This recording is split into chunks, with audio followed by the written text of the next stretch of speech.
Are you just a dream? A dream to some. A nightmare to others!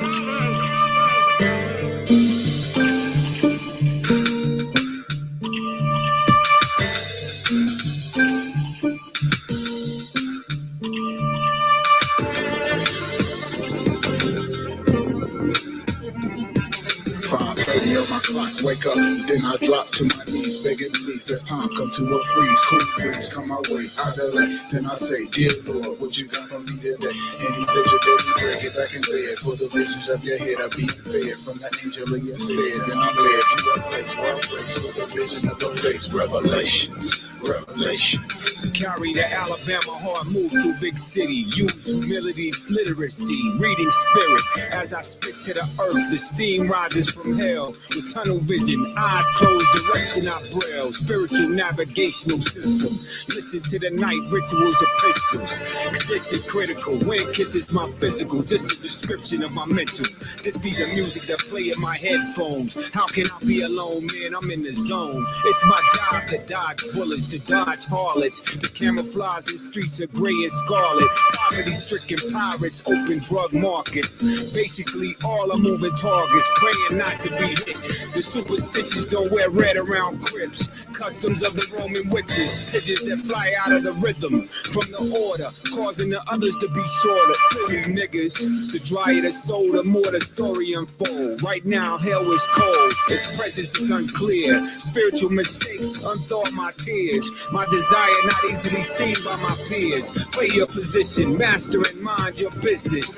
Fallen angel physician, study the art of listening. Water and wisdom be baptism. Peace be dead, the warrior gets arisen. Weapons are hidden, manifested righteous decisions. Active feminine about what we ain't getting, gonna make us all bitches. Female dogs habitually trained to remain in prison. Female dogs habitually trained to remain in prison. 5:30 on my clock, wake up, then I drop to my knees, begging please, as time come to a freeze. Cool breeze come my way, I delay, then I say, dear Lord, what you got from me today? And he said, your daily bread, get back in bed, for the visions of your head are being fed from that angel in your stead. Then I'm led to a place where I'm placed with a vision of a face, revelations.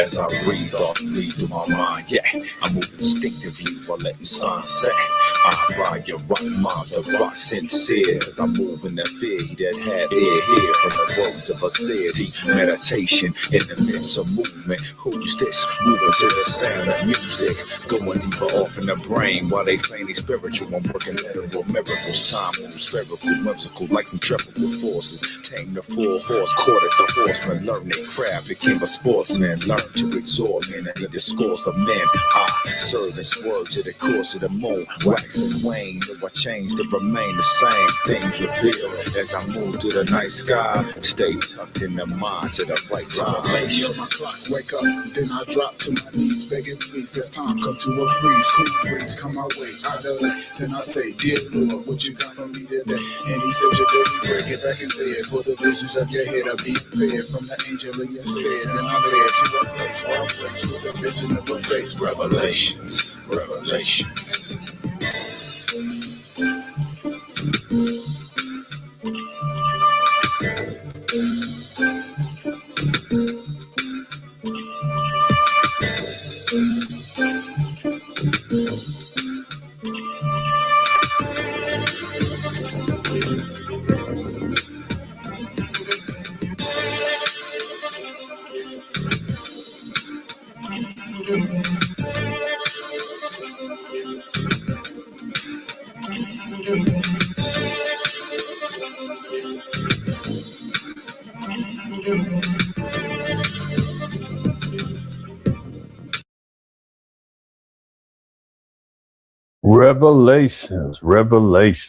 All praise, honor, and glory to the Most High, Yahweh Shah. This is your brother Ahmath. I acquire first name. IQ is all the same.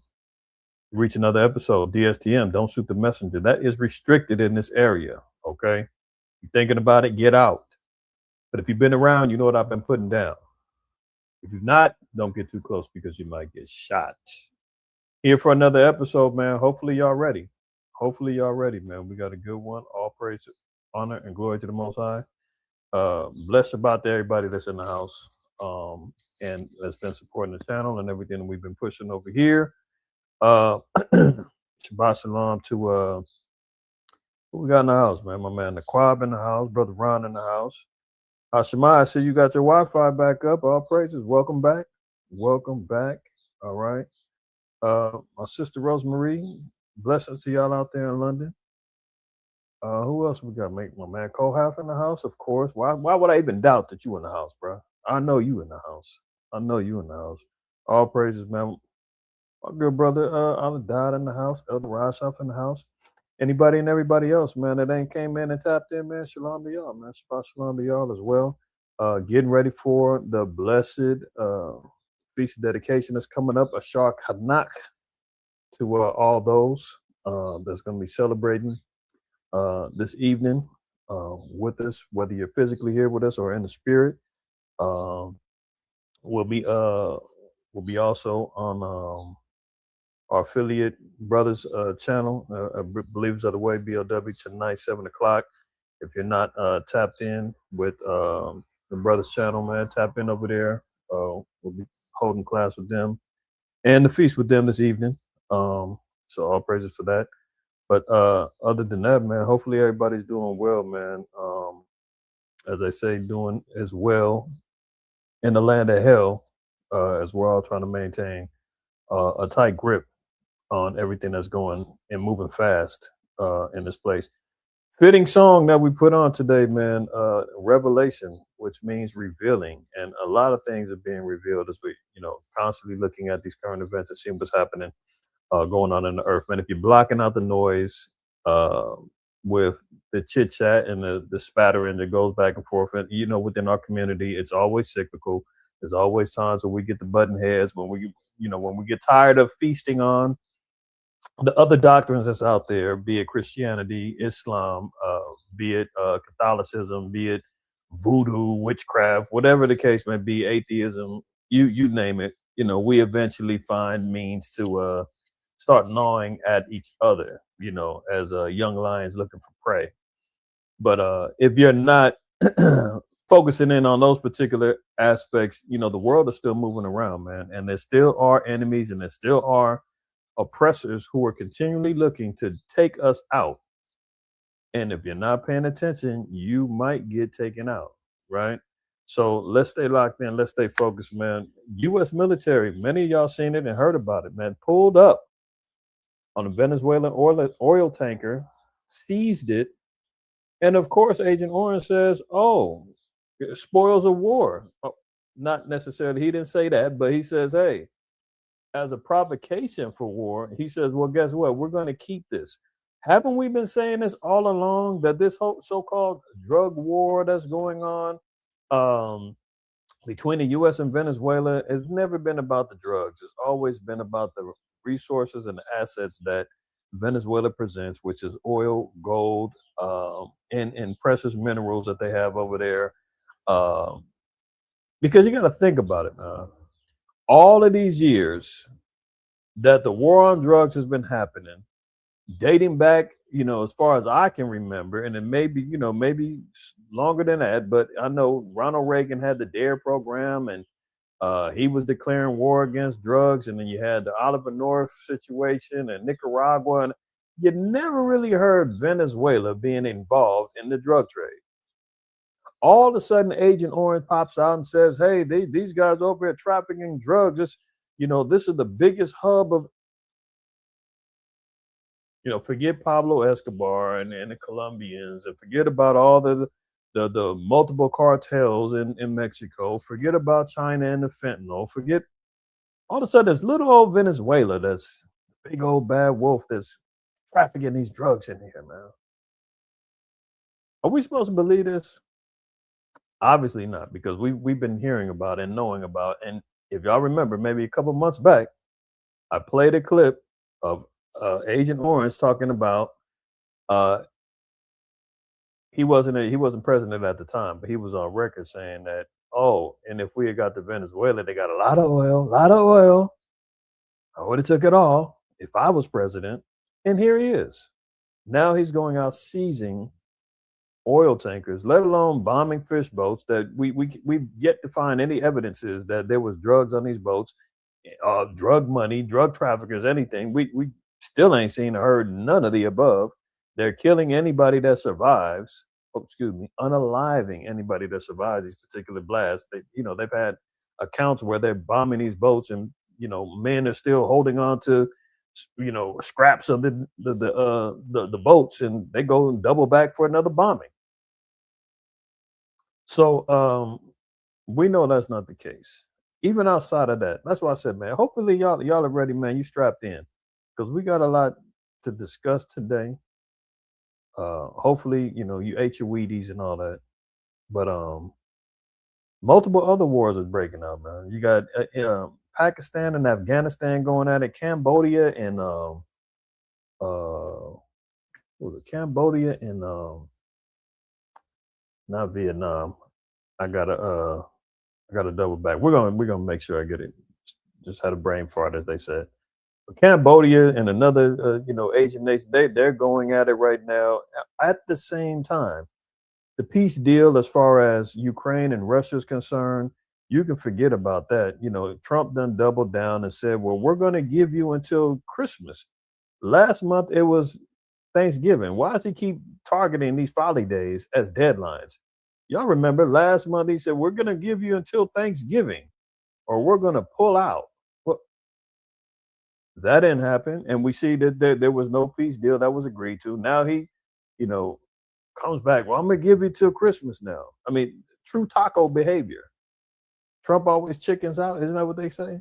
True taco behavior.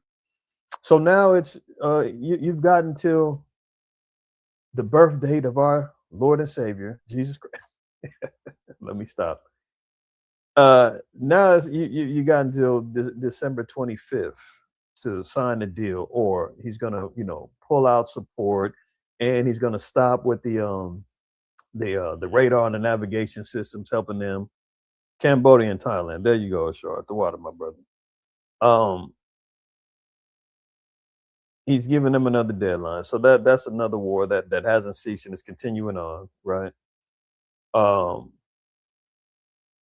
gonna give you some more updates on the digital ID, the world ID system, man. Trump just laid down a law saying that states cannot regulate AI anymore. There's going to be one system of regulation that's going to go through the government. States cannot regulate or determine the powers of AI now. So it's all going to be government control. Yeah, of course. We just see how that works out, right? You're talking about Big Brother. You're talking about the digital beast system is going to be centralized one way. There's not going to be 50 different ways according to U.S. standards. 50 states can all say what they want to do with. No. Agent Orange says it's going to be one way, and we've heard that terminology plenty of times, right? One world. Oh, okay, you know the rest. We didn't even talk about, man, cannibalism. Is that being legalized? I touched on this a couple of years ago, but me and my good brother Shalak, man, we had a little exchange with some. I think he sent a video. Was talking about some aspects of cannibalism, and I said, I'm gonna revisit that again, remind everybody just in case you don't remember. And what I'm talking about, you're gonna be like, oh snap, oh yeah, I do remember. Oh, okay, you know what? Let me stop giving y'all previews, man. We're gonna go ahead and get right into it. All right. I want to start off, man. And it would be befitting of us to start off with reading of a scripture, right? The Spirit told me, man, read a psalm, man, because you're gonna find vital prayers. When you don't know what to say, the scripture, there's an old saying, when you don't know what to do what you know, right? And one thing that the scriptures tell us is to pray without ceasing. And if you're ever looking for prayers or just help you with your thought patterns and prayers, you got to look at your ancestors. You got to look at what they were going through. We know David was going through hell after his, fall.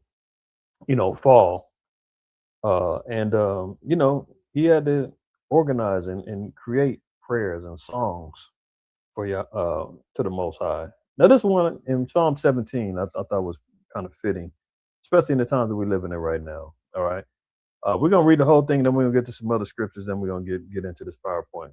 So Psalm 17:1, a prayer of David. Hear the right, O Yahweh, attend unto my cry, give ear unto my prayer that goeth not out of feigned lips.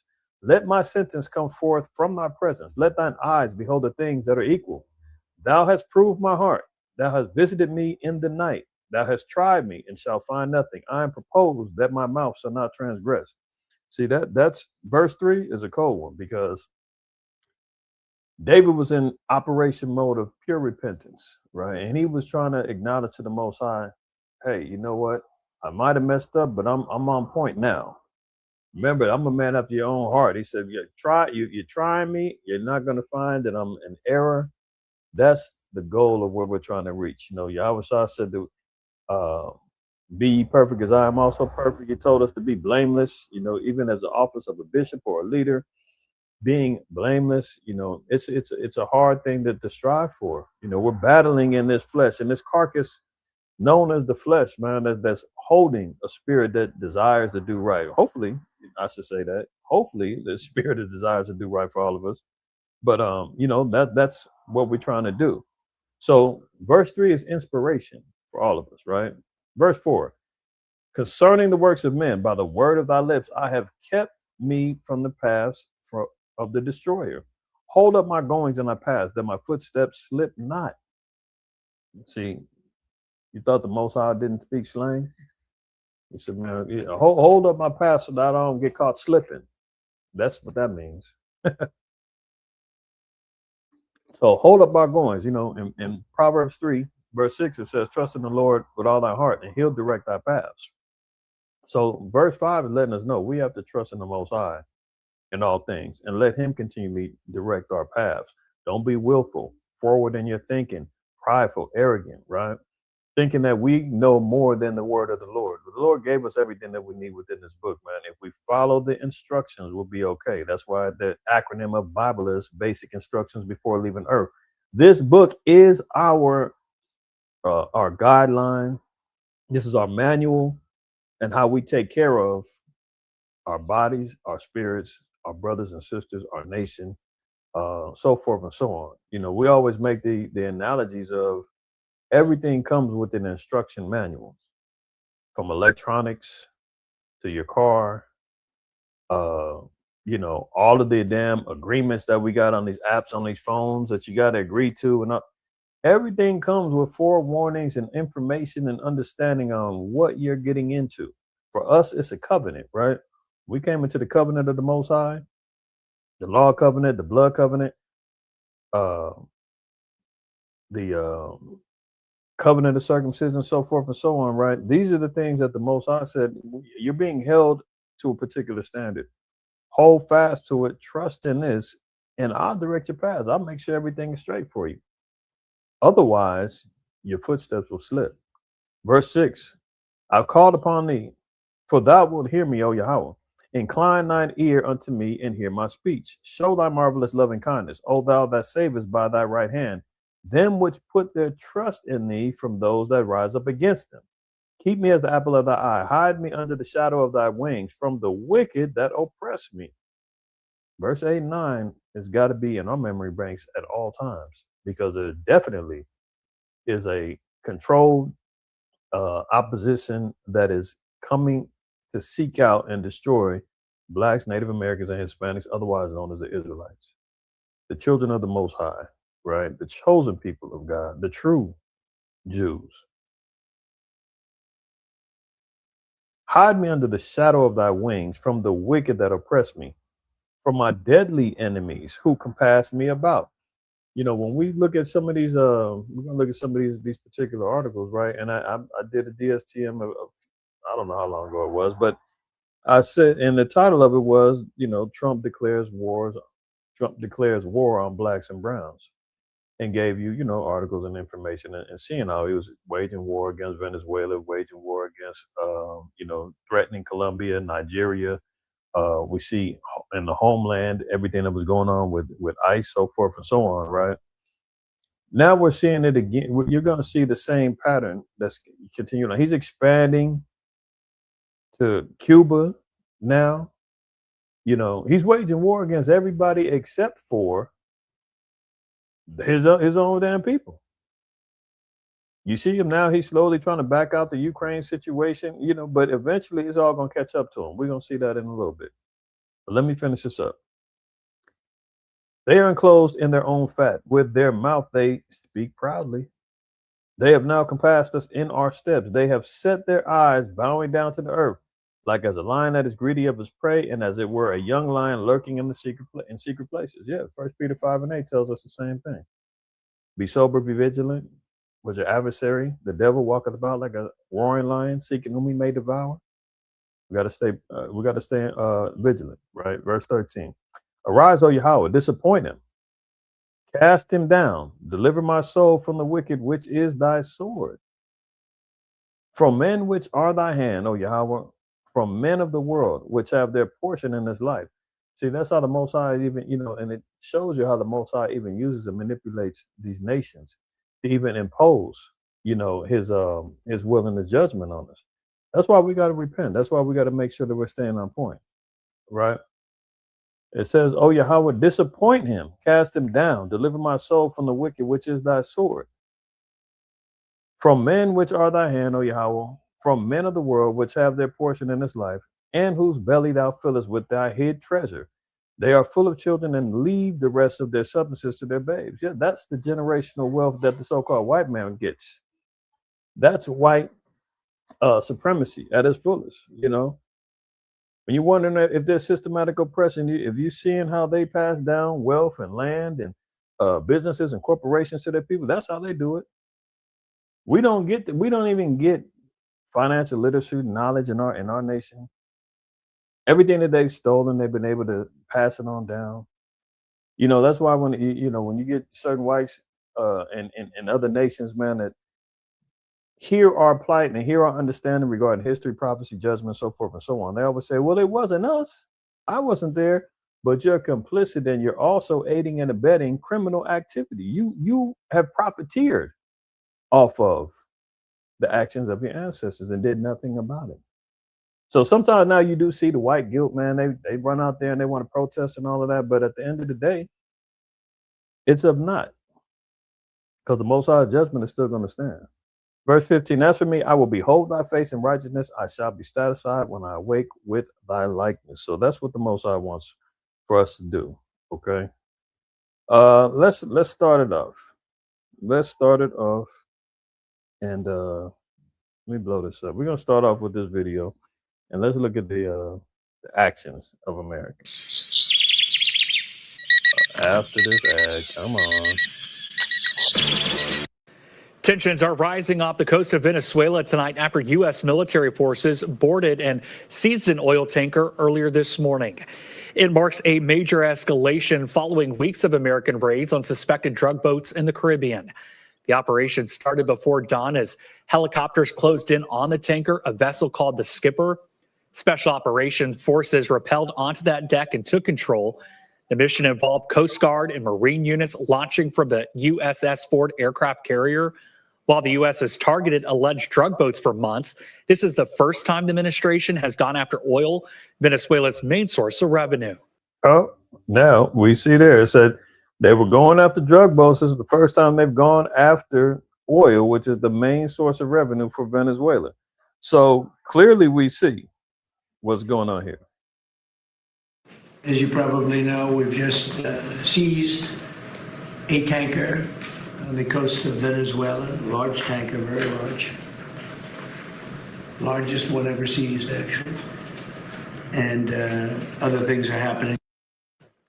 Venezuela has some of the largest. Other things are happening. I wonder what else is happening. See, when you're wondering, well, why and how is the Most High going to judge this place, man, it's because of his particular actions, right? Let's look at Zechariah, the 5th chapter. Zechariah 5:1. It says, "Then I turned and lifted up my eyes and looked, and behold, a flying roll. And he said unto me, What seest thou? And I answered, I see a flying roll. The length thereof is 20 cubits, and the breadth thereof is 10 cubits. So Zechariah is seeing a flying scroll that's revealing an understanding of prophecy and judgment that's going to happen, right? And in particular, is going to hit America. Now watch this. It says, Then said he unto me, This is the curse that goeth forth over the face of the whole earth. Well, listen, who's in control of the earth? Job 9:24 says the earth has been given into the hand of the wicked. So this is a judgment of the wicked who is in control over the face of the earth, so-called white man. For everyone that stealeth shall be cut off as on this side according to it, and everyone that sweareth shall be cut off as on that side according to it. So it says everyone that stealeth shall be cut off. What hasn't the so-called white man stolen? He's stolen languages, lands, identities, inventions, weapons. I mean, he's the known thief. I always used to ask people, man, what he steals cultures, you name it. So when you say, well, what's in the what do they do in white culture? Now, see, they always try to, well, in the German culture, in the French culture, no, you're all the same now. Do you have a kindred culture that you do? Oh, bungee jumping, daredevil stunts, you're eating raw meat. Okay, I guess if that's what you would consider it. But all the other nations have particular cultures, and in particular, within Israel, we have a law, statute, and commandment, everything else that we're supposed to be keeping. But we're talking about culture. Outside of that, they steal everything. Dating back to the Greeks, they steal from the Babylonians, they steal from Egypt. Rome steals from the same cultures or whatnot. They steal from the Jews. But the Lord said they're going to be cut off. So here we're seeing in real time strong arm robbery. I remember years ago, they gave a brother his third strike in California.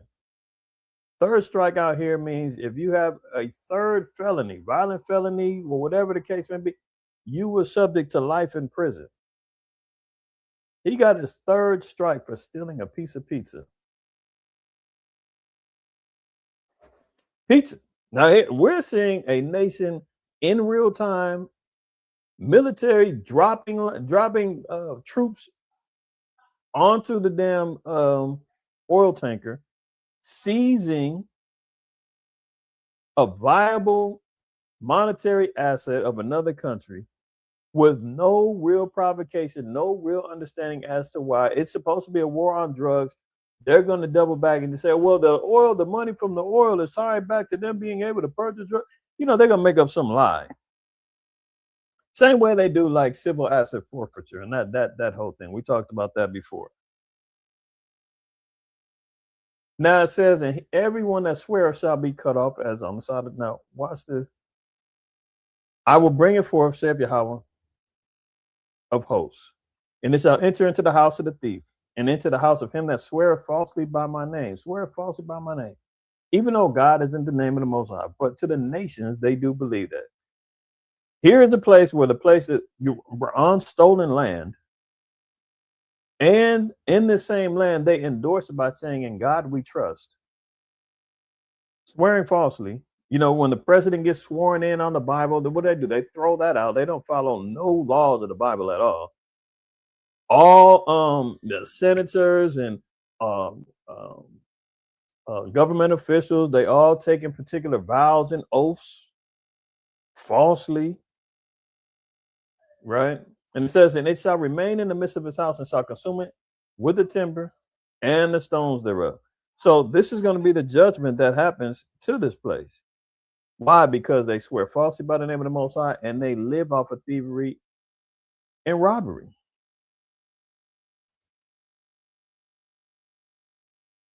We witnessed a crime just now, and ain't nothing happening. And they hide it behind saying this is all about drugs. Proverbs 22:22 says, rob not the poor because he is poor, neither oppress the afflicted in the gate. This is a statute that we're supposed to understand and live by. Now, again, he says, wave your hand, right hand, left hand on the Bible, right hand on the Bible, raise your left hand. Do you swear to tell the whole truth, the whole truth?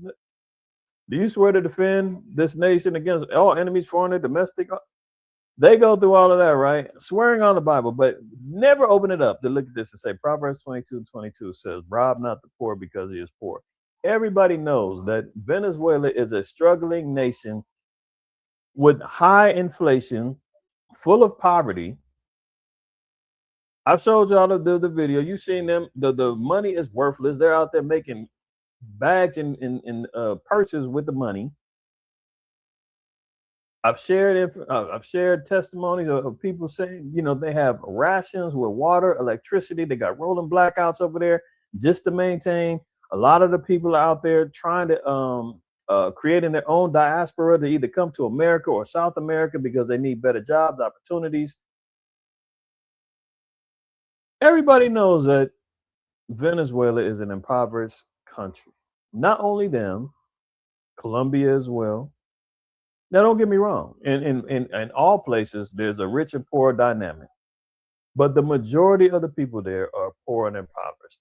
Same way in Cuba. Cuba's got rolling blackouts, food lines, the whole nine over there. That oil was supposed to go to Cuba in order to help them sustain. Now they're not getting that. So he violated and he basically killed two birds with one stone, but in the same fashion, he was able to get two more charges against him in the eyes of the Most High. Right? Now, let's go over to Revelation.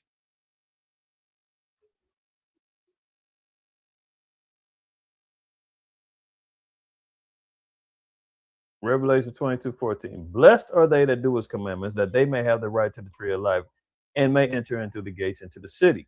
For without are dogs and sorcerers and whoremongers and murderers and idolaters, and watch this, and whosoever loveth and maketh a lie. Well, who loves and makes lies? Who's in love with lying?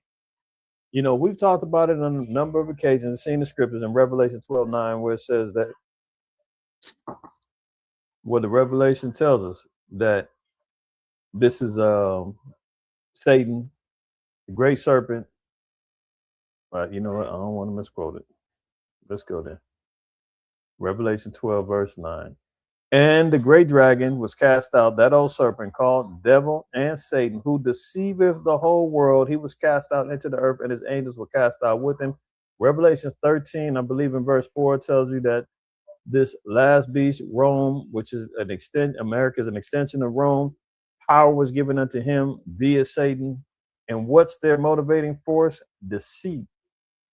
They're going to deceive the whole world. And these angels, or his agents, the so-called white man in this kingdom, they're going to use deceit over the whole world.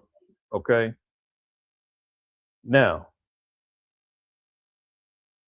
whosoever loveth to make it a lie is not getting into the kingdom of heaven.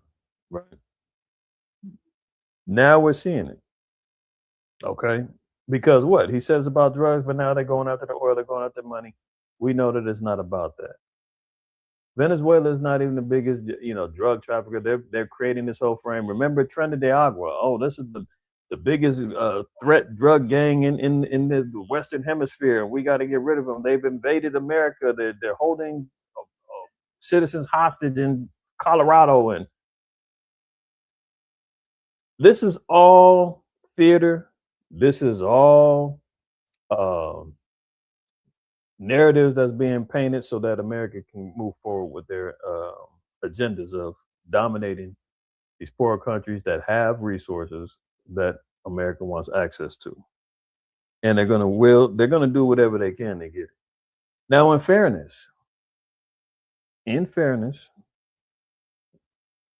because our job is to teach repentance also to our people. This is why our people got to repent too. Because we just got the reading in Psalm 17, that the Most High uses the wicked for, correction and whatnot, right? It's our job to recognize this, to change so that we can do right. Hosea 7:1 says, when I would have healed Israel, then the iniquity of Ephraim was discovered. We believe that the Venezuelans are of the of the kingdom of Ephraim, of the northern kingdom of Israel, the 10 tribes, one of the 10 tribes, right? The inhabitants of Venezuela. It says, then the iniquity of Ephraim was discovered, and the wickedness of Samaria, for they commit falsehood, and the thief cometh in And the troop of robbers spoileth without. See, that's what ends up happening. Because of our people's transgressions, because of our people's wickedness, the Lord said, I'm going to send a thief in, and troops and robbers are going to spoil you. So now we're seeing why our people are constantly being pillaged and plundered because of our own transgression. So, in fairness and balance, I'm not going to completely point the fingers and just say, look what they did to us. At the same time, we got to do the right things in order to receive the correction from the Most High, and so that his judgment can go forth on all those who rob and spoil us. Verse 2, it says, and they consider not in their hearts that I remember all their wickedness. Now their own doings have beset them about. They are before my face. See that? So before we do anything, we got to look at ourselves in the mirror. We got to make sure that we're doing the right thing so that we can get the righteous judgment of the Most High. So in fairness, right, we'll do that. So let's continue on. Tension. That was it. Okay, now look at this. Seething tyrant. You see how they, paint out this particular picture of Maduro? I mean, prior to this, I don't see where there was any conflict, that any threats that Venezuela had to us. If they want to blame anybody about, oh, the Venezuelans are invading America, blame slow Biden, blame ICE, or whatever the case may be. But here they are saying seething tyrant. Now, where and whenever has America ever been sympathetic to Venezuela? If they really was, they could have been over there sending money and help. As usual, I'm gonna refer back to the documentary South of the Border. America has been getting at Venezuela for years now. They've been constantly trying to assert their authority over there. They want to take over that place. The Venezuelan presidents since Hugo Chavez have been putting up resistance. And now Trump is like, you know what? I'm sick of this. They painted narratives about Hugo Chavez. You see in the document, you go down there, talk to the people. Everybody's like, no, we love Chavez. It's all good. And he's like, see, but you leave it to Western media. They're saying I'm down here, oppressing the people. I'm just this old tyrant. They're using the same tactics, right? But look at this. Raging Maduro vows to, quote, break America's teeth as U.S. seizes Venezuelan ship as Trump shrugs, I assume we keep the oil. Almost $70 million of oil was on board the tanker, part of the global shadow fleet that also services Russia and Iran. So now we see that America is also stepping on the toes of Russia and Iran with this particular move, right? In a sword-wielding speech after the seizure, Maduro called for the Venezuelans to give the U.S. a real beating. He thundered, in times like these, we must be like warriors, with both eyes peeled, working, producing, building, keeping the country functioning, and be prepared to kick in the teeth of the North American empire if necessary. So, he's woofing real tough. Now, he knows damn well they don't stand a chance against America in a one-on-one. He's speaking because he knows who has his back.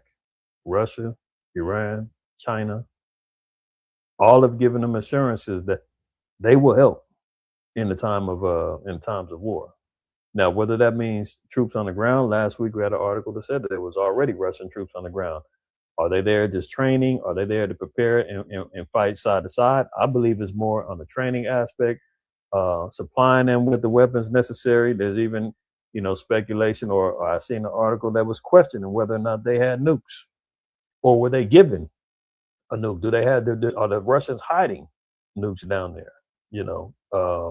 We don't know, but they're speaking big, or Maduro speaking big, right? So he's not backing down. Now, it says, when asked why he ordered the operation, Trump responded coolly, it was seized for a very good reason. What was the reason? We don't hear of a reason. It's because they can and because they will, right? And when a reporter inquired about the fate of the oil on board, he shrugged, we keep it, I guess. So blatantly just robbed them. I got a good reason for taking what I got. What? Why? Because I want it. Because the $70 million of oil. It's because I want the rest. Remember, Maduro told him, he said, man, if you just back up off of me, I'll give you oil, I'll give you gold, I'll back away from my relations with Russia and China.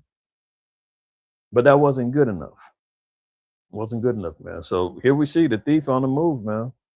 The thief on the move. Let me see this. There's another video I have from now look at this. This is him talking about Colombia.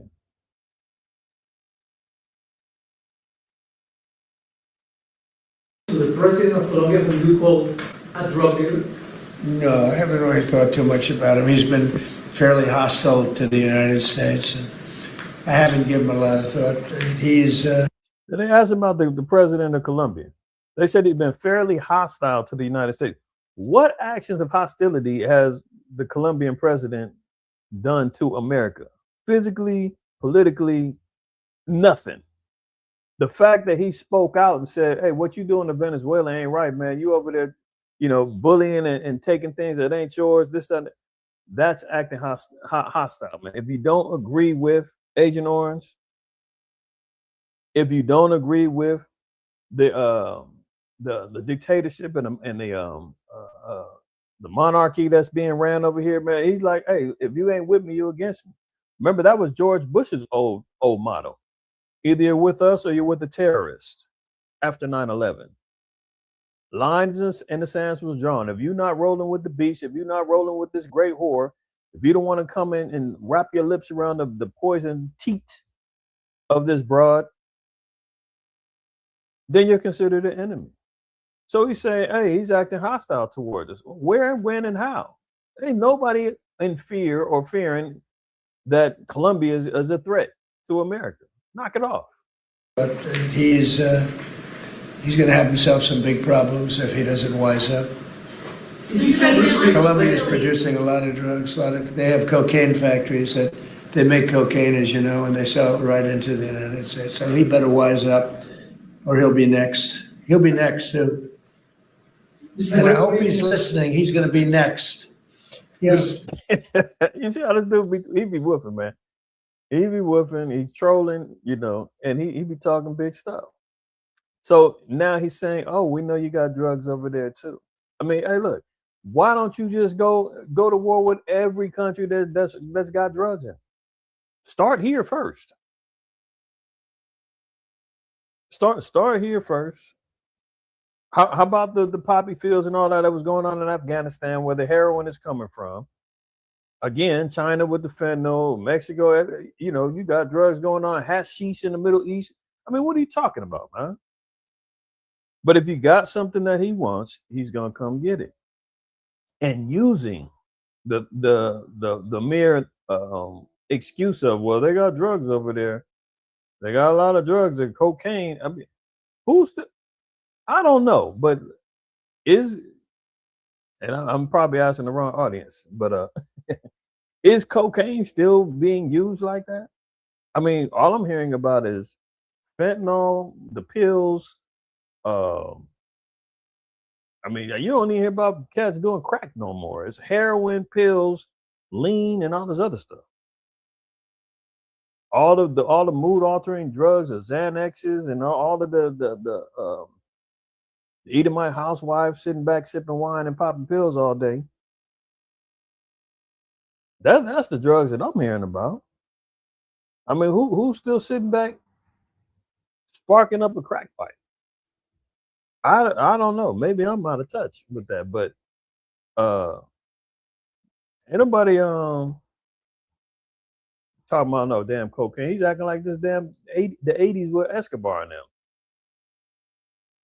Mr. President. Because we don't like people when they kill people. And they sell drugs, they kill them in the United States, and Colombia is a major manufacturer of drugs, meaning cocaine in particular, as you know.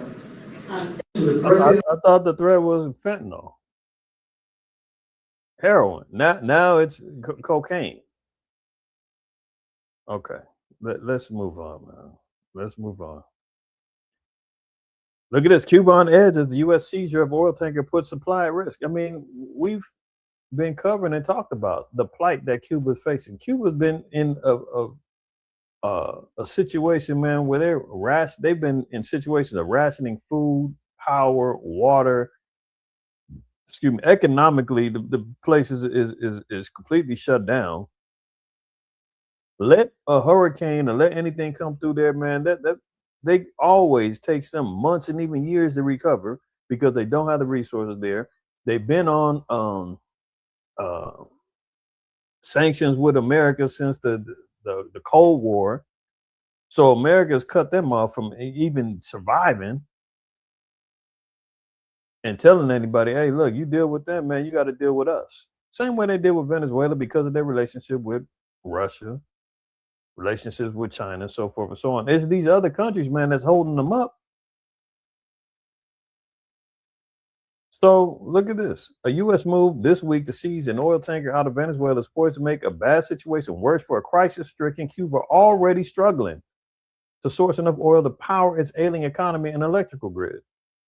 So that was oil that they was highly dependent upon for the survival of the island or the survival of the country.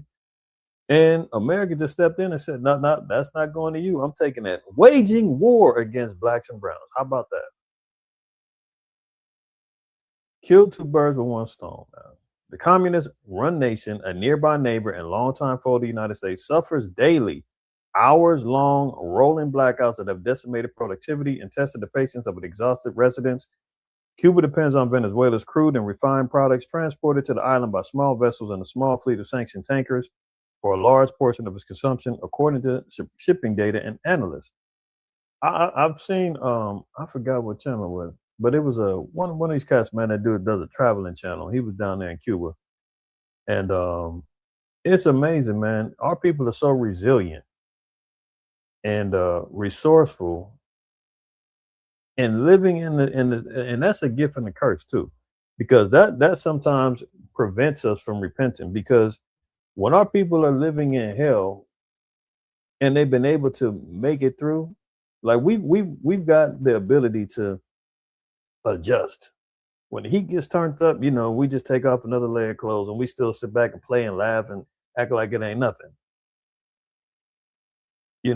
When the Most High said, my people are destroyed for lack of knowledge because I've rejected knowledge, I reject thee. So our people don't feel like they've been rejected. As long as they can go to the damn cathedral with the big cross of Caesar Borgia in there and statues all over the place, they feel like they're faithfully going to be taken care of.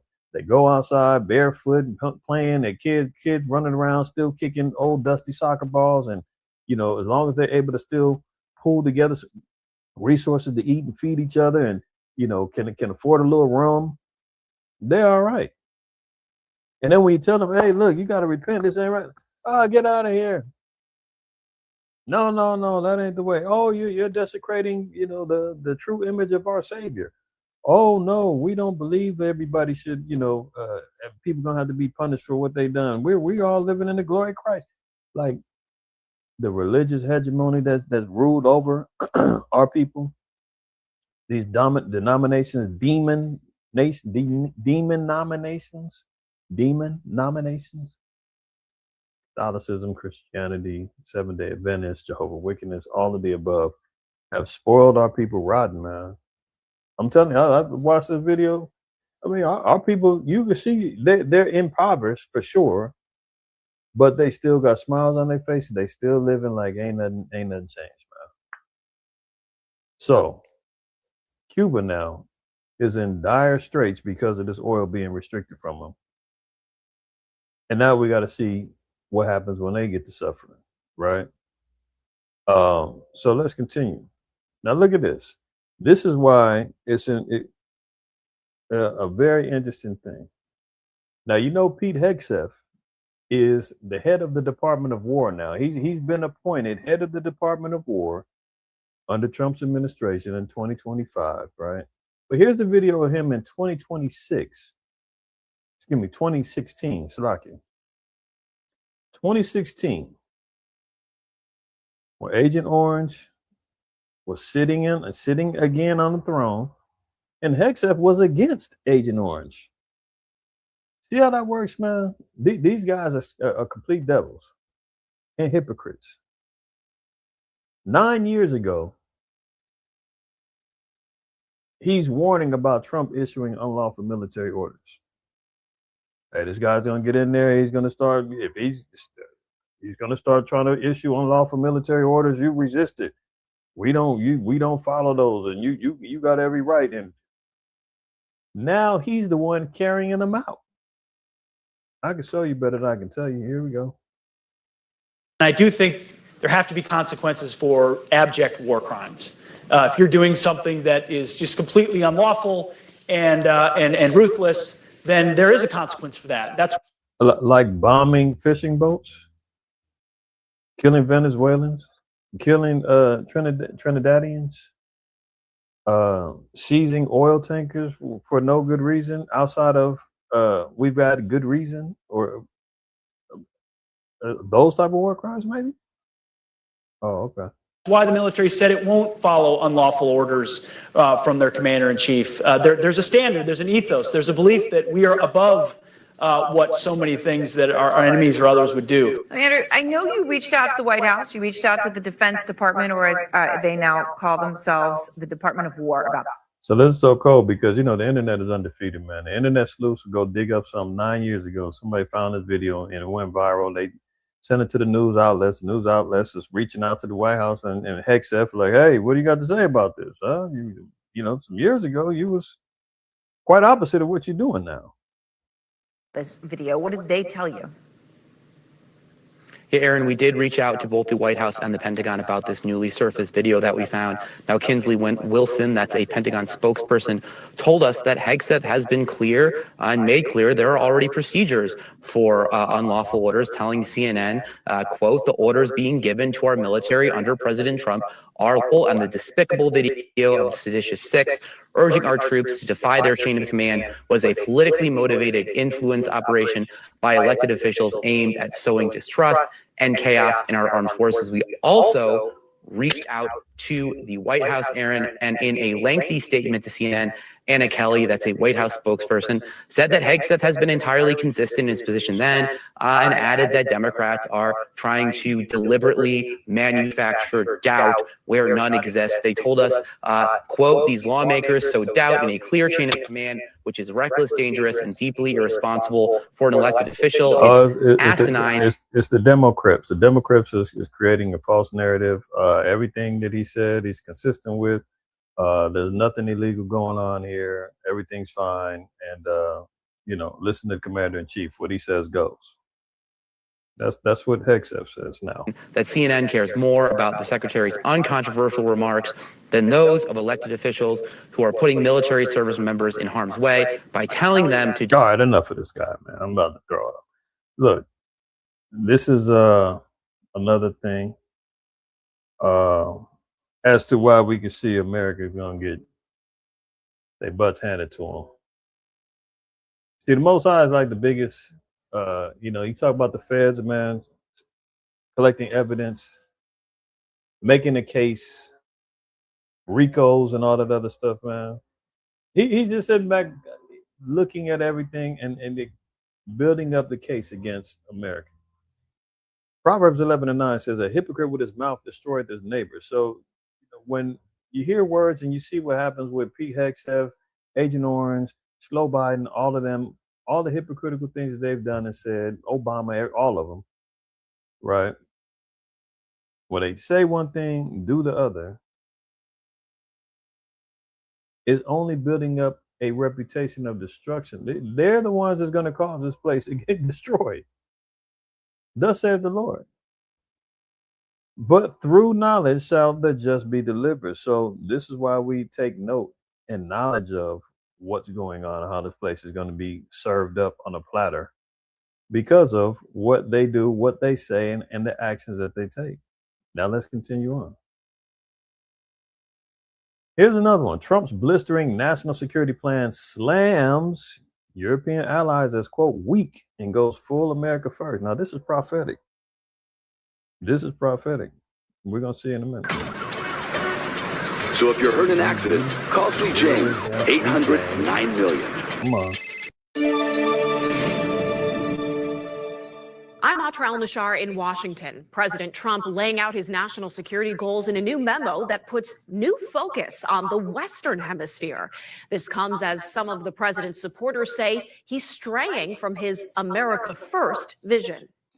Now, see, this is where you see, I said he's got a new focus. Remember, he campaigned on America first, right? That's what got all these MAGA maniacs, jumping on the bandwagon. Finally, he's going to bring jobs back. Finally, he's going to bring manufacturing back. Finally, he's going to tax these other nations. Finally, we're going to pull out of these wars. And he's done none of the above, right? Now you see Marjorie Taylor Greene departing from the party, and what's the other guy? The little alleged sodomite. What's that dude's name? Nick Fuentes, and all them, all sowing discord within the whole little MAGA movement. Now there's division within there, right? And especially Marjorie Taylor Greene, who quit, and she says, he left off from his vow of being America first. Now Agent Orange is double back and saying, no, I'm really America first. Watch, I'm gonna show you. Shy of a year into his second term, President Trump details in this newly released national security memo how he wants to change America's relationships and responsibilities in every region of the globe.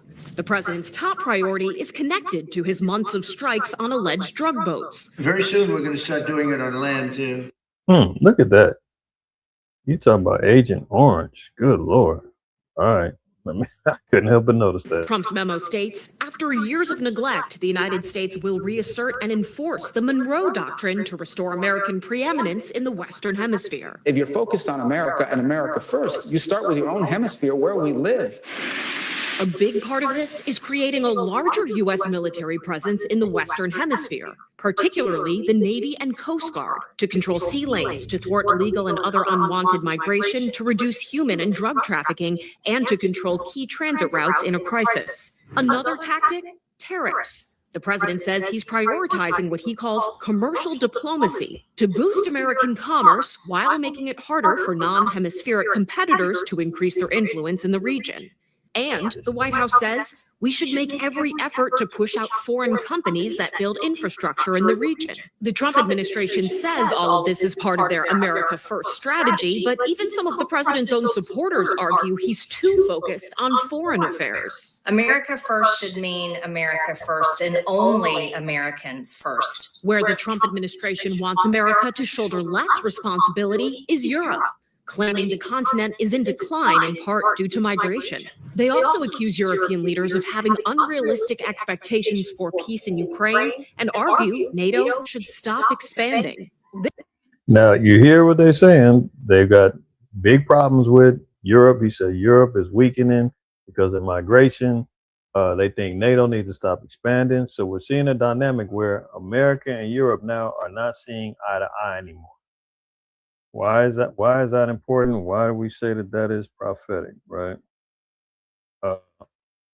Job 12, let's look at verse 23, right? Now, notice this. The Most High is in control of everything. Now, in Agent Orange's eyes, he's looking at America, trying to build up America's preeminence again in the West, being, the end-all, be-all for everything out there. They already still are that. But it's losing. America's been losing its confidence and its lackluster, in its luster, I should say, amongst the nations and internally. So he wants to rebuild confidence internally. No. Even though our legs is wobbly as a newborn Bambi, deer, we're still strong.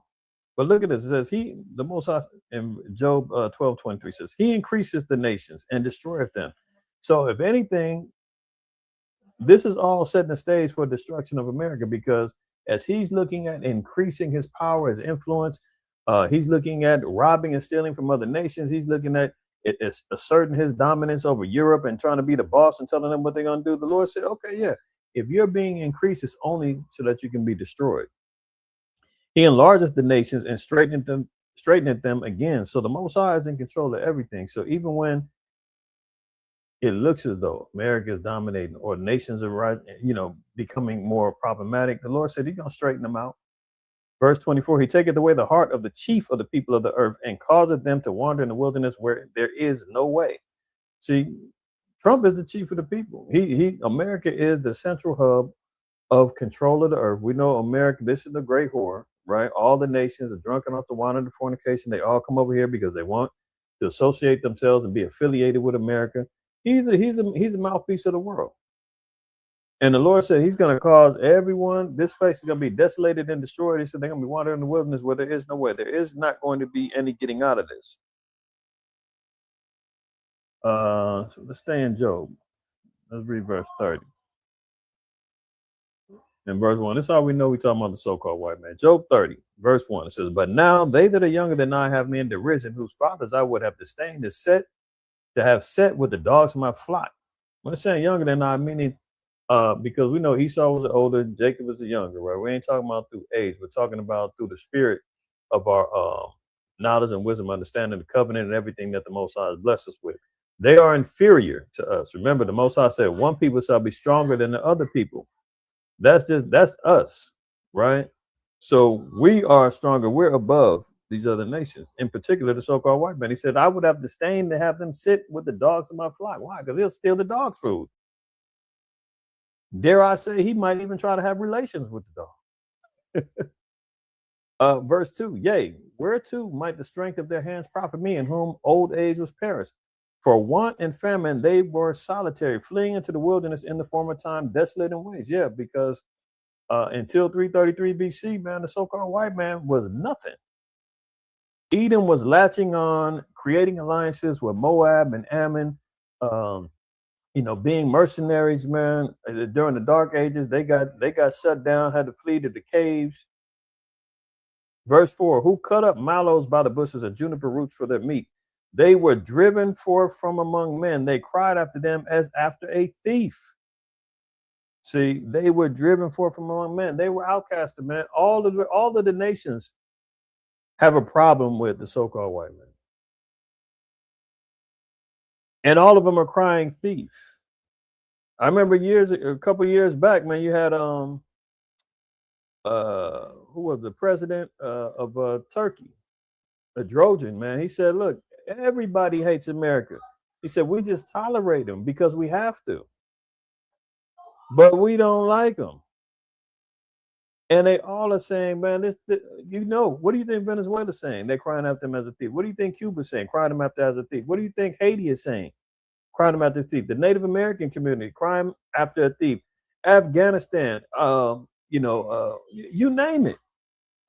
I mean, it goes without saying. But where do they live? To dwell in the clefts of the valleys, in the caves of the earth, and in the rocks. Yeah, the cave brothers, man, Caucasus Mountains. That's where they were and have been known to dwell in. Petra, historically, a mountainous region where they were living in it as well. Among the bushes they brayed, under the nettles they were gathered together. They were children of fools, yea, children of base men. They were violent in the earth. Yeah, well, isn't that what it says in Hebrews 12:16? He said, man, violent in the earth, man. Even Hebrews 12:16. Unless there be any fornicator or profane person as Esau, who for a morsel of meat sold his birthright. See, that's violent. Fornicator, profane. It all leads back to him, right? Now, the biggest thing that we're talking about prophetically also is it says that there is now an effort that America is separating itself from Europe. They've got a problem with NATO, right?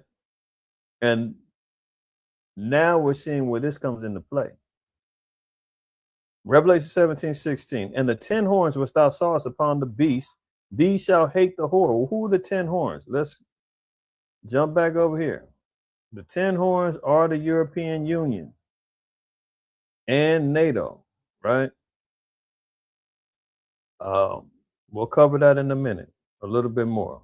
But when you're looking at it, you're talking about the European Union. You got the European Economic Community, the European Union, NATO. It's all a conglomerate. It's all the same. We're looking at when they first started off, 1949, it was 10 original Western European countries that came together after World War I to create a global government, if you will. And then they created the NATO as the military arm of this particular union, right? And as they grew, they accepted more nations in. They're up to over 30 members now. So it's morphed, right? It's like a damn hydra. One nation jumps out, man, here comes another head pops up. But these are the original is talking about these 10 horns, right? Now it says they're going to hate the whore. In verse 16 again, and the 10 horns which thou sawest upon the beast, these shall hate the whore, and shall make her desolate and naked, and shall eat her flesh and burn her with fire. Exactly. This is the judgment that they're going to, this is how America is going to end up in a global conflict with these particular nations. Jeremiah 50 also gives us understanding about that. But you wonder, you say, well, America's always an ally of Europe, and you know they're always going to have good stuff. No, now we're seeing something is going to intercede to create a conflict between Europe and America, and Trump is now being the voice that is now saying America's not down with Europe like that anymore. And actually, he's even pandering to Russia now even more. He's thinking he's going to be able to cozy up to Putin because he don't really want to smoke with Putin right now. That's why he's trying to create these particular peace deals that is favoring Russia. Zelensky in Ukraine is not going for it. The European Union is not going for it. NATO's not going for it. That's putting America in a precarious situation where they're like, oh, shoot. I thought we could just tell them, accept the peace deal and keep it moving. But that ain't how it's moving, right? So now we're seeing where this is coming into play. Where the 10 horns are going to collaborate with the other nation. They're going to say, man, the hell with America. They're going to be complicit when them ICBMs get to flying over here from Russia, China, Iran, wherever. They're going to be complicit and going to let it go down. And America's going to have to fight back. Bombs going to be flying all over the place. But look at this. Jeremiah 50, we're going to read 40 down to 42. As the Most High overthrew Sodom and Gomorrah and the neighbor cities thereof, saith Yahweh, so shall no man abide there, neither shall any son of man dwell therein. Talking about America. America's going to be destroyed. That's thus saith the Lord, right? I believe in this in Revelation. I want to say, I think 16 says it's going to be a smoking memorial. Revelation 18 tells you it's going to be destroyed, right? This place is going to be uninhabitable for man anymore after that. Continuing on, and it says like Sodom and Gomorrah. Well, Revelation 11 and 8 tells us this place bears the spirit of Sodom. That should be another hint. Verse 41, behold, the people shall come from the north, and a great nation, and many kings shall be raised from the coast of the earth. These are the 10 horns and the collaborative nations who are going to have a problem with America. And they're going to rise up against them. What does verse 42 say? They shall hold the bow and the lance. They are cruel and will not show mercy. Their voice shall roar like the sea, and they shall ride upon horses, every one put in array like a man to the battle against thee, O daughter of Babylon. So it ain't Babylon itself. Old ancient Babylon is not in the picture. Ancient Babylon fell without much resistance to the Persians and the Medes. The daughter, meaning the offspring, meaning the successor of ancient Babylon, is a daughter of Babylon. That's America. It's going to face judgment, right? And it's going to come. And now we're seeing the echoings of why, because, hey, Trump says Europe is gone weak. We need to back out. NATO needs to stop trying to, add to the armies and all that other stuff. Matter of fact, I'm going to take my support from all of this. So now you see why the nations is hot. Trump's team sees Europe's erasure. Europeans see a hostile U.S. Now, notice this. They're talking about Europe. Hold on. My bad. Let me put this back up, because I did want to show this. The 10. Remember about the 10 horns, right? Here's the original 10. The Netherlands, Belgium, Luxembourg, Denmark, France, Norway, Sweden, the UK, Ireland, and Italy. As time went on, in that same year, Western Germany joined. So they were continually building on. But if you notice here, you're just looking at the founders. 1, 2, 3, 4, 5, 6, 7, 8, 9, 10. That's the 10. Okay. So, and again, it's expanded, but what the Bible is talking about is it's inception, the original 10 horns, and now it's expanded into, this conglomerate, right? Now, here's another article where we're seeing the deterioration of relationships between America and Europe. Trump's team sees Europe's erasure. Europeans see a hostile U.S. So now both parties, at one time they were on one accord, now no longer. They're looking at each other sideways. Relations between the U.S. and Europe hit a low point as President Donald Trump's security strategy slams Europe, but largely ignores threats from Russia and China. A new U.S. national security strategy berating Europe has triggered a wave of acrimony across the Atlantic, enraging and dismaying European officials who say the document has turned the Trump administration vitriol against European democracies into formal policy. Did you hear that? The Trump administration's vitriol. Now you see why the 10 horns are going to hate the whore. They're already building up resentment. They're already building up scorn. Right? What's that old saying? Love have no fury than a woman scorned. Right? This is all going to lead towards eventual judgment, warfare.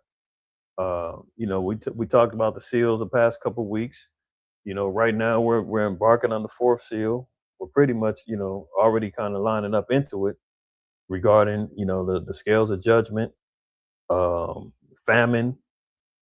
All of those things is lining up, right? The fifth seal next is actual bombs, warfare, everything dropping. Yeah, I think the fifth seal is the bomb dropping. The sixth seal is the martyrs, those slain for the word. So we're moving right along, and time is moving so fast, man. Yahweh Shai even said, man, the time's got to be cut short for the elect's sake, lest no flesh will be saved. So, continuing on, it says President Donald Trump's push to halt the war in Ukraine on terms favorable to Russia, as well as the European Union's announcement Friday of a roughly $140 million fine against X for violating the bloc digital rules, have fueled the fire, pushing transatlantic relations to the lowest point since Trump returned to the White House in January. So there you go. We're seeing the deterioration of the relationships between the 10 horns in America. War generation. We must prepare for scale of war our grandparents endured. NATO chief chillingly warns as he reveals Putin's next target. See, they're still looking at Putin saying, oh, Russia's going to be the next. Russia's after Russia. Be that as it may, even if that is the case, we see here that the NATO chief is saying we got to get prepared for war like our grandparents endured. What grandparents he talking about? Oh, we're talking about the ones from World War II? World War One. So in other words, he's saying we're going to have a third woe, as the Bible called it, a third war, a third destruction that's going to impact the world. And he's saying we got to get ready. In times past and in the years before, we've been showing how in Europe over there, man, and Russia, they doing nuclear. They got nuclear preparedness trainings in the schools. Conscription is going on from Germany and other European nations, saying, man, they doing the draft. The nations is out flexing their muscle. China showing off their new weaponry. Iran trying to get somebody to help them with some nukes. They got China on board. Russia on board. It's going down, man. Let's continue on with this. He warned the UK and other allies are the next in Russia's sights and said member states must rapidly boost defense spending. Speaking at a security conference event in Berlin, Root said, we are Russia's next target. I fear that too many are quietly complacent. Too many don't feel the urgency, and too many believe that its time is on our side. It is not. The time for action is now. See, and that's important too, because how do we relate that in the spirit for us as Israelites? He said, man, too many of us are complacent. Too many of us think we got all damn day, And granted, no man knows the day or the hour, right? But Yahweh said, watch and pray. We have to take heed to the prophecy. The Lord said, if you fear the Most High, keep the commandments, you should be occupied in prophecy. Not arguing about how to pronounce the name of the Most High, not, arguing about the Gentiles and how they're going to be saved. Hey, look, the scripture said in 2 Ezra 9, paraphrasing, not to be concerned how the wicked is going to be saved, but how the righteous is going to be preserved. So I refuse to spend time about campaigning about how much I know that the nations are going to be side by side with me. The heathens, and we're going to march in simultaneously. All right, I didn't mean to go there. But what's more important is us, me, you, we doing the things that the Lord said we need to do to be preserved in that day. Because the nations, hey, you just seen, NATO chief said, man, hey, look, everybody's out here. Look at this. Too many don't feel the urgency, and too many believe that the time is on our side. It is not the time for action. Is now. Yeah, Yahweh even told us time is going to be cut short for the elect's sake. Sirach 5. How can we learn from this as Israelites? Set not thy heart upon thy goods, and say not, I have enough for my life. Follow not thine own mind and thy strength to walk in the ways of thy heart. And say not, who shall control me for my works? For the Lord will surely avenge thy pride. Say not, I have sinned, and what harm hath happened unto me?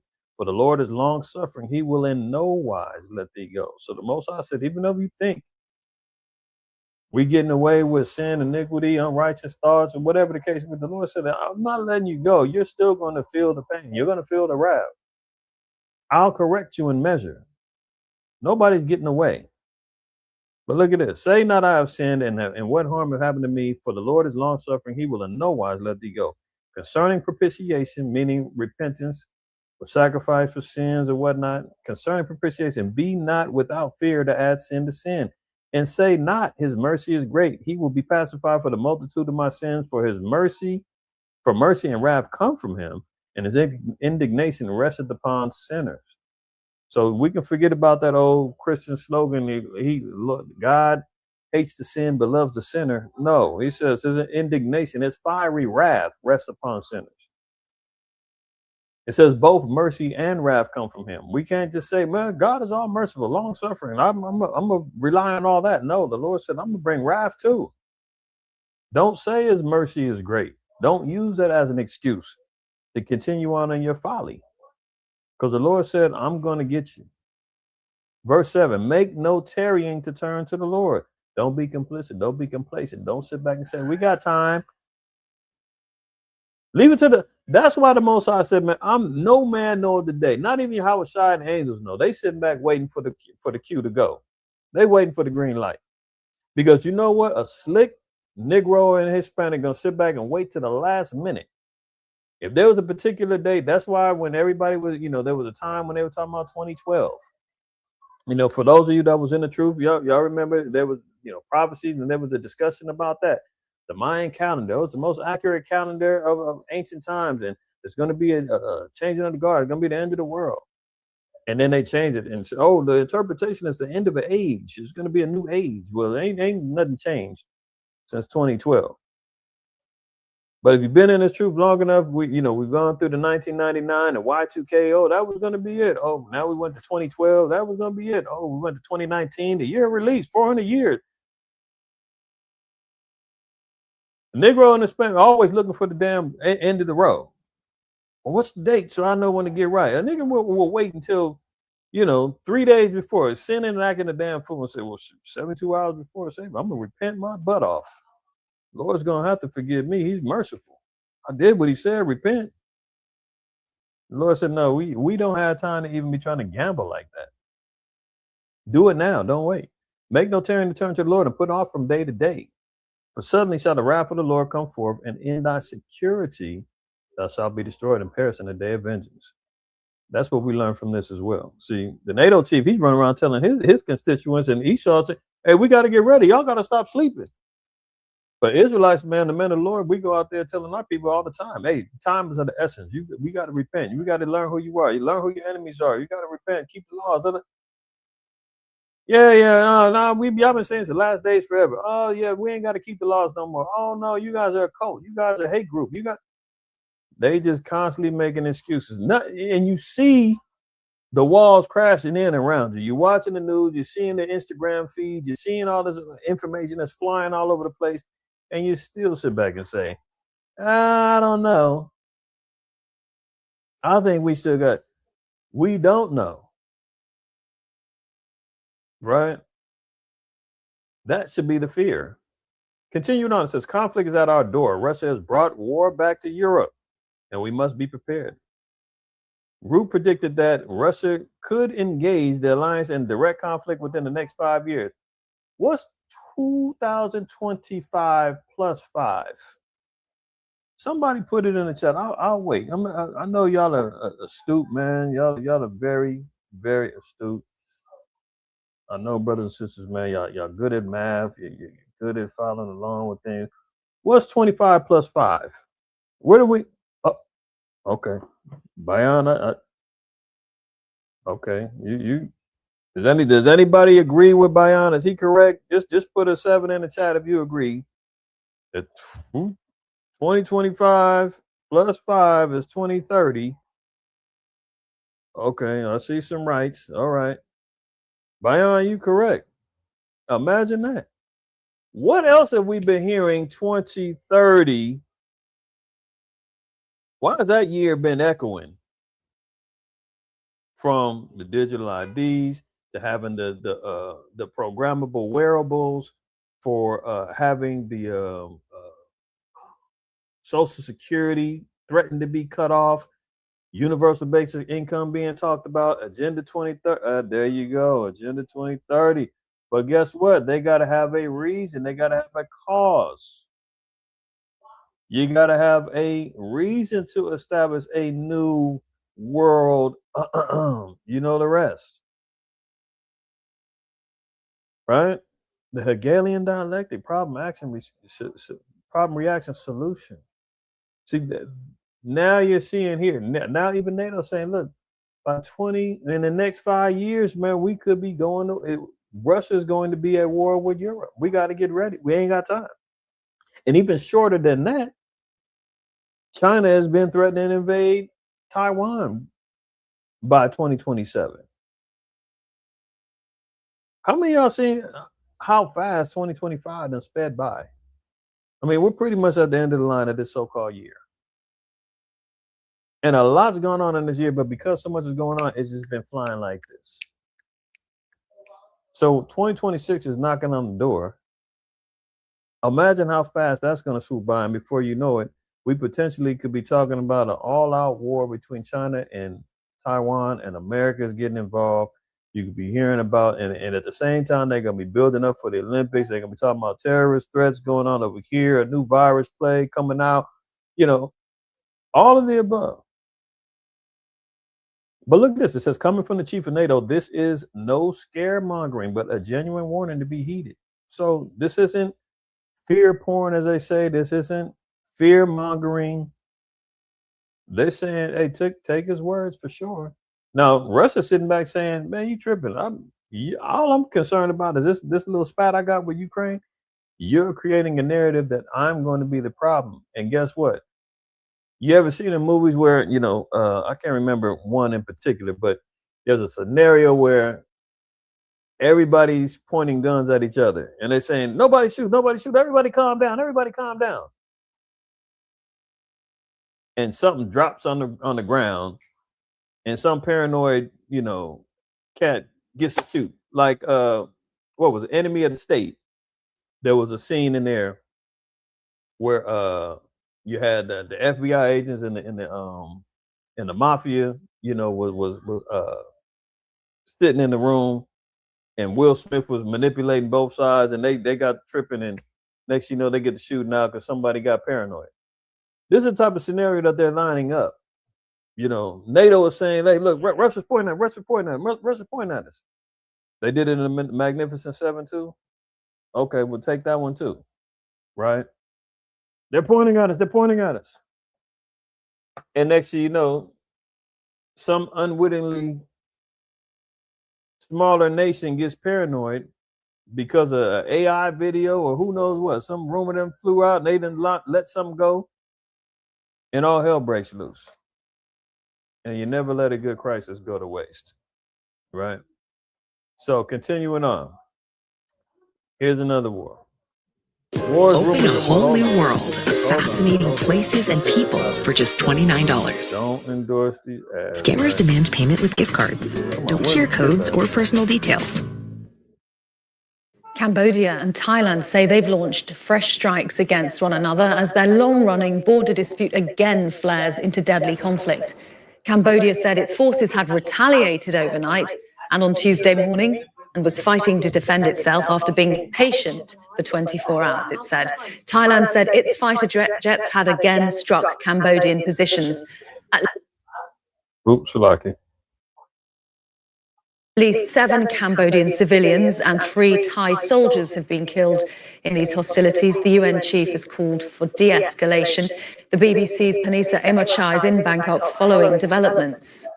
So I'm gonna stop that there, right? So we're just talking about the wars, rumors of wars, uproars of the people, looking at the seal of the red horse taking peace from the earth, warfare being implemented, right? All of that is happening right now simultaneously. Deadly border clashes erupt between Pakistan and Afghanistan after failed ceasefire talks. So you got Pakistan, Afghanistan, Cambodia, Thailand, Ukraine, and Russia. You still got the small hats in Gaza, the Palestinians, Hezbollah, Iran. That's still on the table. There's still internal warfare is going on over in Africa. There's war conflicts jumping up. So when you're hearing about wars and rumors of wars, I mean, that's exactly what we're talking about and living in real time right now. And you know, Pakistan has nukes. Pakistan, I think, has about 150 nuclear warheads. Not to say that they're going to use them, or Afghanistan, this is a big enough threat for them to utilize them. But the fact that they do have them, you never know. Pakistan's got Elam, and the scriptures tell you that Elam, what's that in? I think it's in.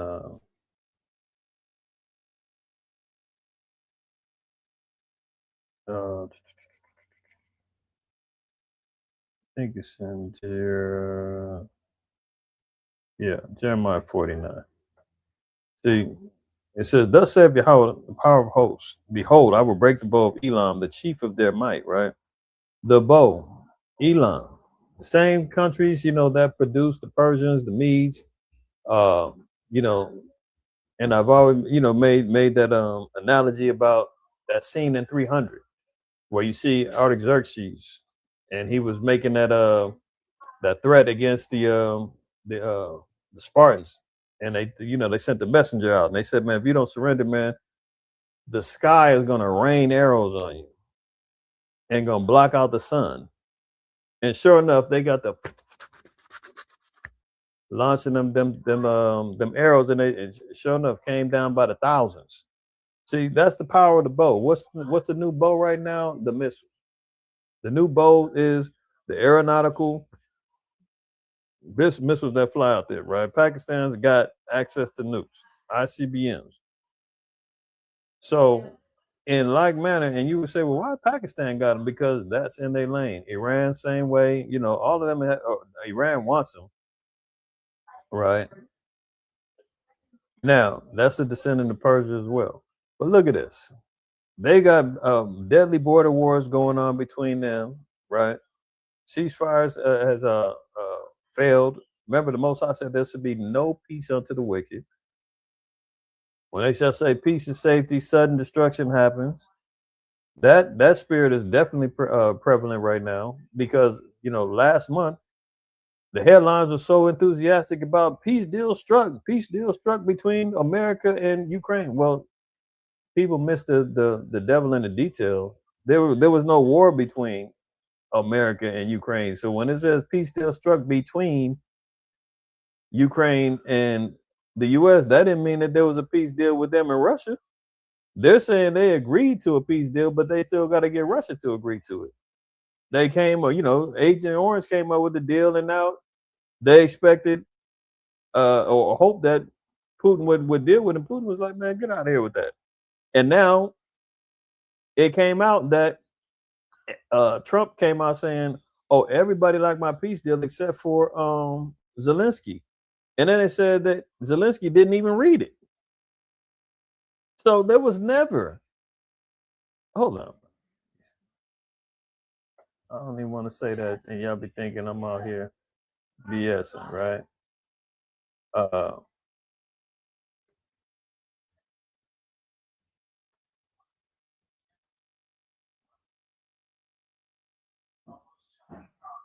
Look at this.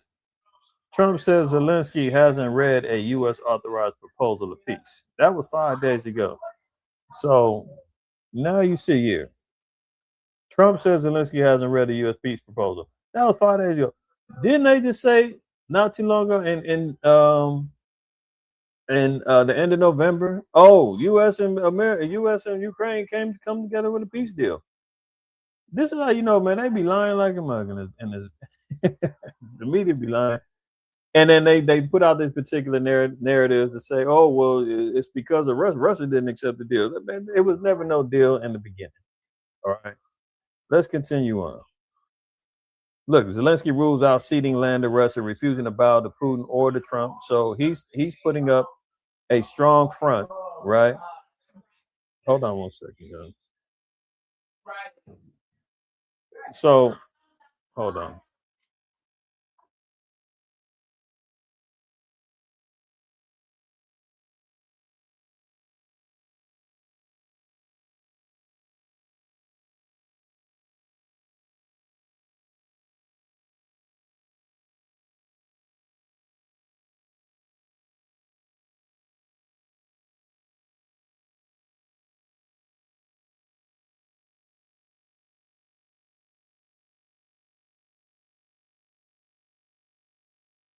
Salaki, y'all. So we see there was never no peace deal from the jump, right? Let me put this back up. Zelensky rules out that he was going to secede land to Russia, so that deal's off the table, man. So rumors of wars will continue on. Ukraine will not surrender territory. President Volodymyr Zelensky declared Monday, rejecting the central Russian demand that President Donald Trump had incorporated into his latest proposal to end the Kremlin's war.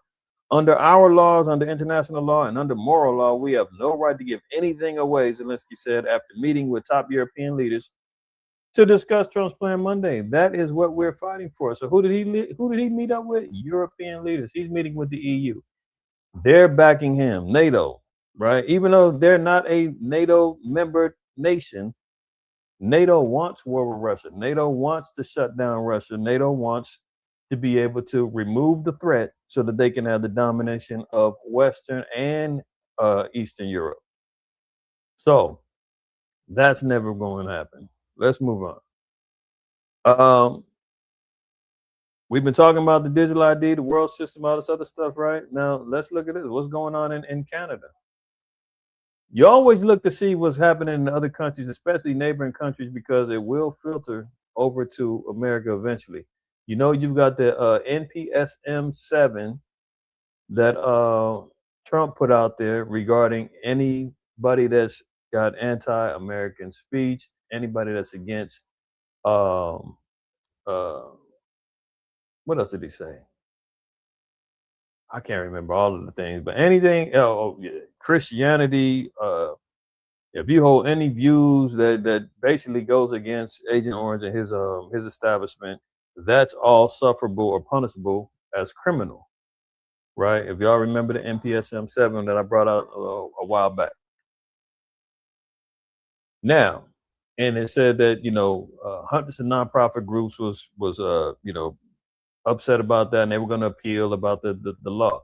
But look what's going on in Canada. Liberals back blocked proposal to remove religious exemption from hate speech laws. So what does this mean? You've got laws in Canada that says that under religious exemption, the Bible could still be read and utilized and without any restrictions of what's being read within it. Now you notice that here they are saying that the Bible contains hate speech. You cannot use that anymore. We're going to ban elements of the Bible or it within itself. Look at this. Religious groups raise concern. The conservatives oppose both the proposed amendment and the bill as written. Leader Pierre Poilievre posted on his X account last week that the block amendment would, quote, criminalize sections of the Bible, Quran, Torah, and other sacred texts. Did you hear that? That's going on in Canada. Now, no, it's going to leak over here as well. And we're going to see, I'm going to show you why that could be a great possibility for it to come over here, to criminalize it, because again, remember, Agent Orange had already put out the NSPM 7. Well, just your speech, your views, well, let me get that real quick. I think we need to be reminded of that.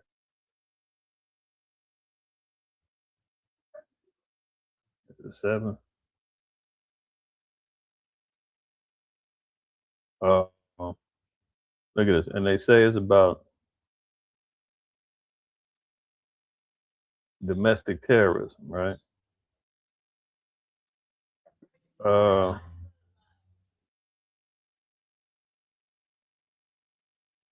Look at this.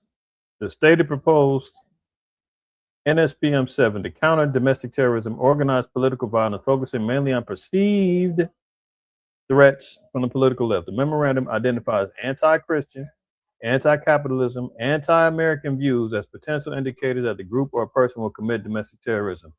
I mean, for whatever reason, they will classify an Israelite as this, possibly this, indefinitely this, right?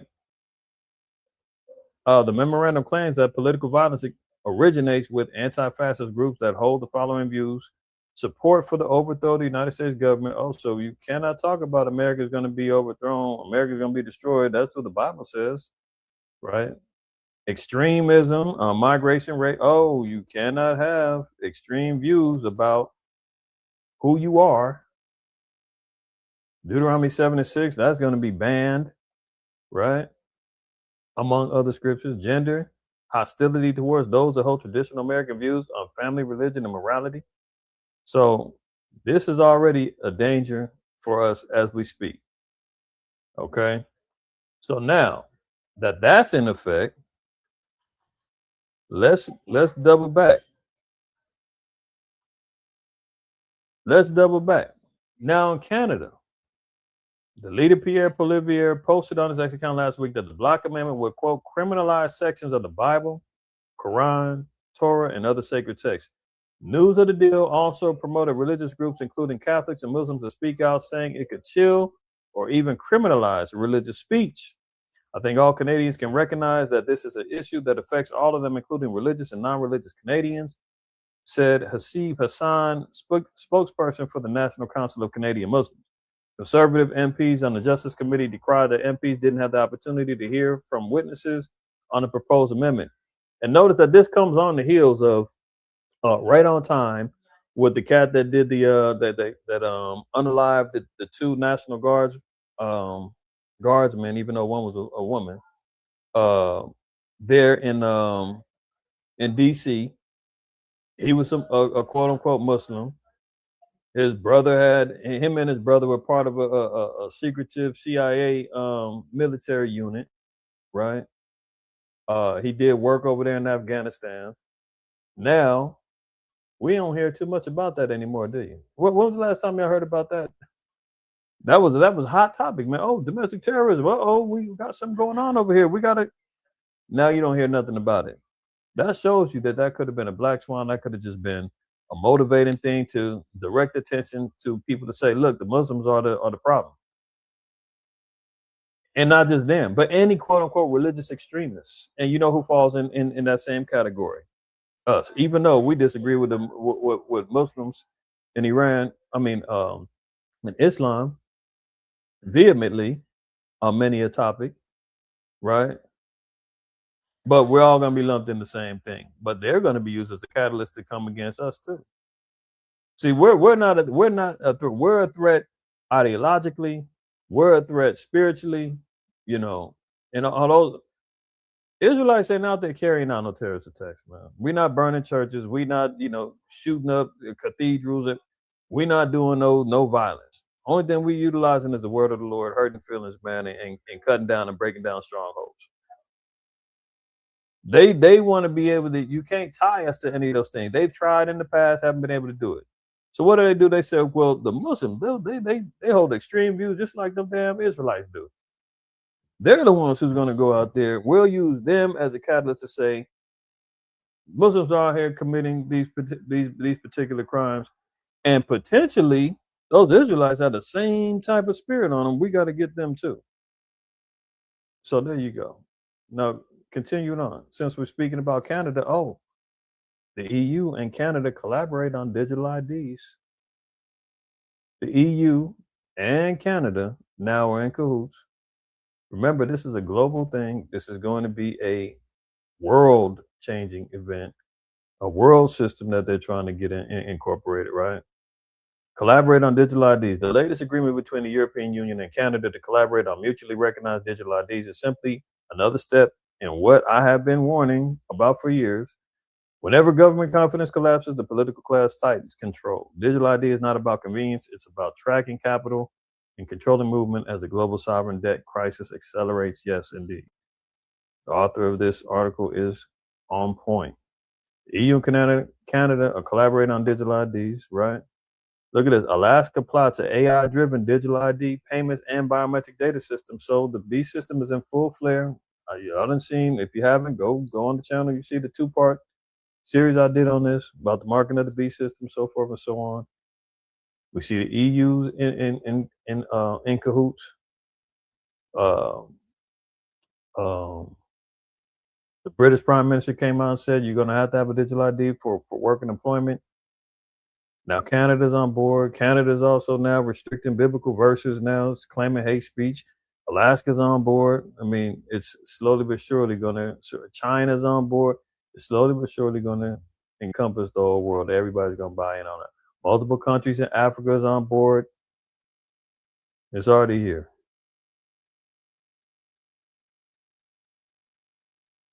Now look at this.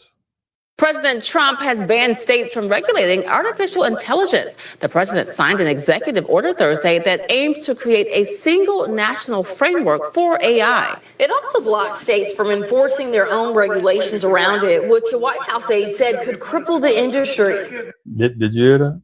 He's blocking any states from having their own regulations. It's one national framework for AI. We want to have one central source of approval, and we have, I think, great Republican support. I think we probably have Democrat support too, because it's common sense. I mean, you can't go to, every time you make a change, and it could be a very reasonable change, you still won't get it approved if you have to go to 50 states. So this centralizes it. Congress killed a previous attempt by Republicans to prevent states from regulating AI earlier this summer. The Senate also voted nearly unanimously to remove a 10-year moratorium on the enforcement of state AI regulation from Trump's sweeping domestic policy bill. So states now, power has been removed regarding regulating AI. It's going to be one way that AI is operating, and all states are going to comply. President Trump. Look at this. After AI push, Trump administration is now looking to robots. How long we've been saying that? They're looking for AI. They're looking for robots to replace jobs, to replace intelligence, to replace, entertainment, all kind of stuff, right? 5 months after releasing the plan to accelerate the development of artificial intelligence, the Trump administration is turning to robots. Commerce Secretary Howard Lutnick has been meeting with robotics industry CEOs and is, quote, all in on accelerating industry development, according to 3 people familiar with the discussions who were granted anonymity to share details. The administration is considering issuing an executive order on robotics next year, according to 2 of the people. So we're talking about the future of jobs is dim, to keep it real. We're talking about career paths, entrepreneurship, small businesses, warehouse work, you name it, blue collar stuff. They're looking to shut it all down. and create a small little grid of specialists to control and run the AI and the robots and other things that need human, interaction for the time being. But other than that, here's the robots, right? So this goes right in line. They already are sampling with this with the even within the the fast food industries and whatnot. I think there's a fast food spot out in Pasadena that is fully robotic. I think there's a McDonald's in I want to say Texas that also has that, right? But these are all things that they're lining up. Let's continue. Have you seen this? AI generated police swap suspects sketches for AI. So now even they're incorporating AI to create sketch drawings of potential criminals. How many times have we seen facial recognition, AI facial recognition being used, and the wrong man being apprehended? There's been articles and research showing that AI has been tampered with regarding racial profiling. Because you gotta remember who's programming this stuff. Same people that programming are the same ones who's implementing these particular ideas into AI. Racial profiling, against us. There was this article I covered maybe about 6 months ago where it was a brother in New York got arrested, facial recognition was completely off. He was like 5 inches taller than the cat just because he had dreadlocks and a beard or something like that. They lined him up, right? So these are the things that they're implementing, man. AI is now going to just draw up images, and they're going to say that's you, and you're going to be put in positions. Look, we even seen. Remember, the Open AI had the fake video of Sam Altman that he was stealing out the store, and the whole video was completely fake. Now they can implement AI to even show you being a thief. Now they're saying that we're going to not only they can create videos of you committing crimes, but then double back and say, well, this matches up with our AI sketch. You see what I'm saying? And everything could be fake. But because AI said so, we got the sketch that matches the video. It's all lining up. You're guilty. This thing is wicked, man. Let's continue. U.S. plans to scrutinize foreign tourists' social media history. Even visitors from countries like Britain and France, whose citizens don't need visas, would have to share 5 years worth of social media. So now you even see where the grid is even squeezing in and tightening up. Is they're even saying that part of the immigration deal or whatnot is coming in, but look at the countries that they're including. Formerly friendlies, as they call them, in Europe, they ain't even trusting them no more. Britain, France, that's part of the EU. They're part of the 10 horns, right? They're saying we don't even trust them no more. If you're coming over here, we need to see 5 years of your social media. You don't want to give it up. You don't want to see it. You can't come in. But that shows you nothing dies on the internet. You could have an Instagram account you closed out or a Facebook account closed out 3 years ago. They said, well, we'll go back to 2 years. What was you watching? What was you up to? What was you sharing? What is your political posture? And what videos have you been watching on YouTube? Travelers visiting the United States from countries like Britain, France, Germany, and South Korea could soon have to undergo a review of up to 5 years of their social media history, according to a proposal filed on Tuesday by the U.S. Customs and Border Protection. All right, so we're just seeing how far back they're going to utilize the systems of control and this grid, this beast system, man, to lock down everybody. So your social media now is going to be used against you or for you if you're, past the standards. They already showing that they were checking the phones at the borders, people coming in and leaving out, right? So when this whole immigration thing went down, the ICE was going down, they were checking people's phones at the border already. So now they're just expanding to particular countries. It says the change would affect visitors eligible for the visa waiver program, which allows people from 42 countries to travel to the United States for up to 90 days without a visa as long as they obtain electronic travel authorization. So they're bending, or tightening up the rules on who they're allowing in and who they're not. All right. And the qualifications. But it shows you that they're going to use that, social media, man. I know our people is in love with it. I'm not going to be a hypocrite. I'm here using it. YouTube is social media. Facebook is social media. Instagram, social media. TikTok, social media. X, social media.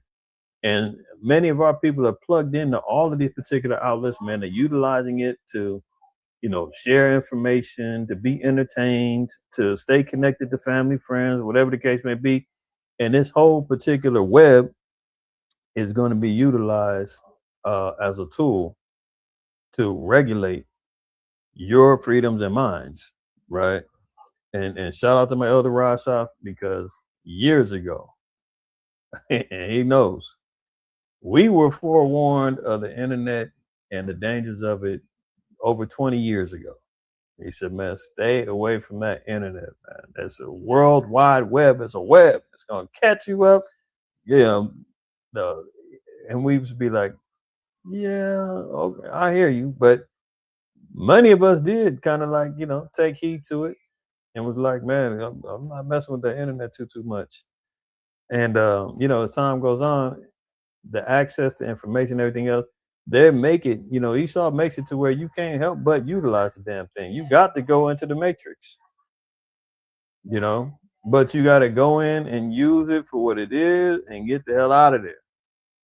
So many of our people are falling in love with the AI, the tech, the video, the information. And, they even said, man, that the information that comes from AI needs to be scrutinized, because a lot of it is not factual. AI is just collecting data and swallowing up everything that it gets fed, and then it just regurgitates it, whether it's true or not. That needs 2 or 3 witnesses. So, not to go on a tangent on that, but social media, as much as it's being used as a tool for good, just know that the back door is always open, man. And the demons and the wickedness and everything else is sliding through, and our enemies is utilizing it as a stumbling block and a trap if we're not using it wisely. All right. Look at this. Man charged for wiping phone before CBP, say that 3 times, could search it, right? So Customs Border Patrol got this guy in Atlanta, man, and he cleared out his phone before they could search it, man, and they arrested him. So you can't even delete. You can't even delete your history without them saying, "What are you hiding? What are you doing? Why are you deleting?" Hey, look, it's my damn phone, and if I got anything on there that I don't want you to be privy to, I got a right to delete my damn phone. What are you talking about? But you see how this works? So even when you're looking at, okay, I got 5 years of social media history, I got to, show before I can come into America. Let me delete this, that, and the third. They'll catch that.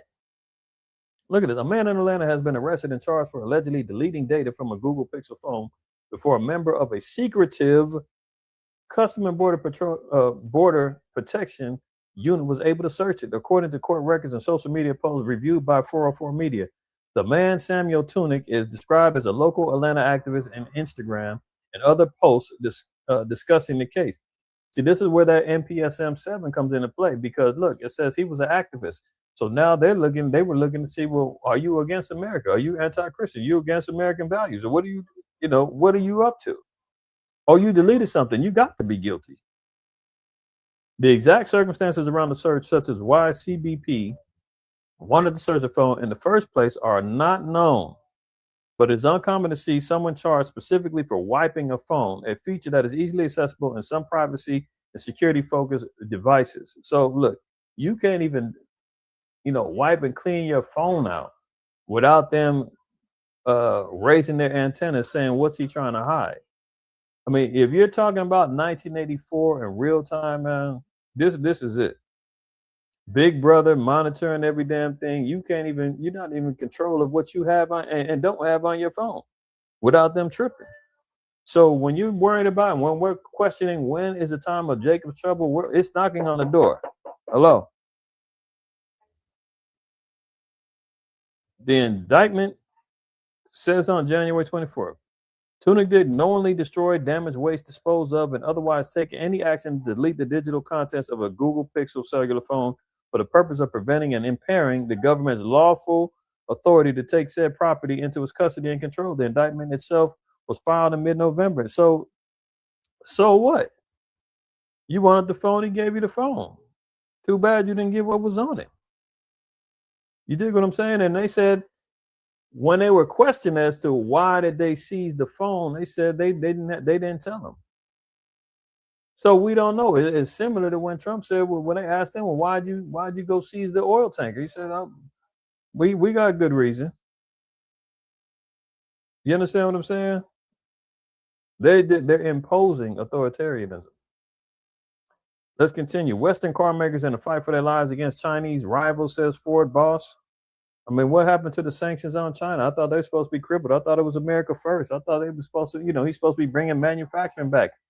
China is still profiteering because, they got backdoor deals jumping off, man. Anything else that we see is all off of theater.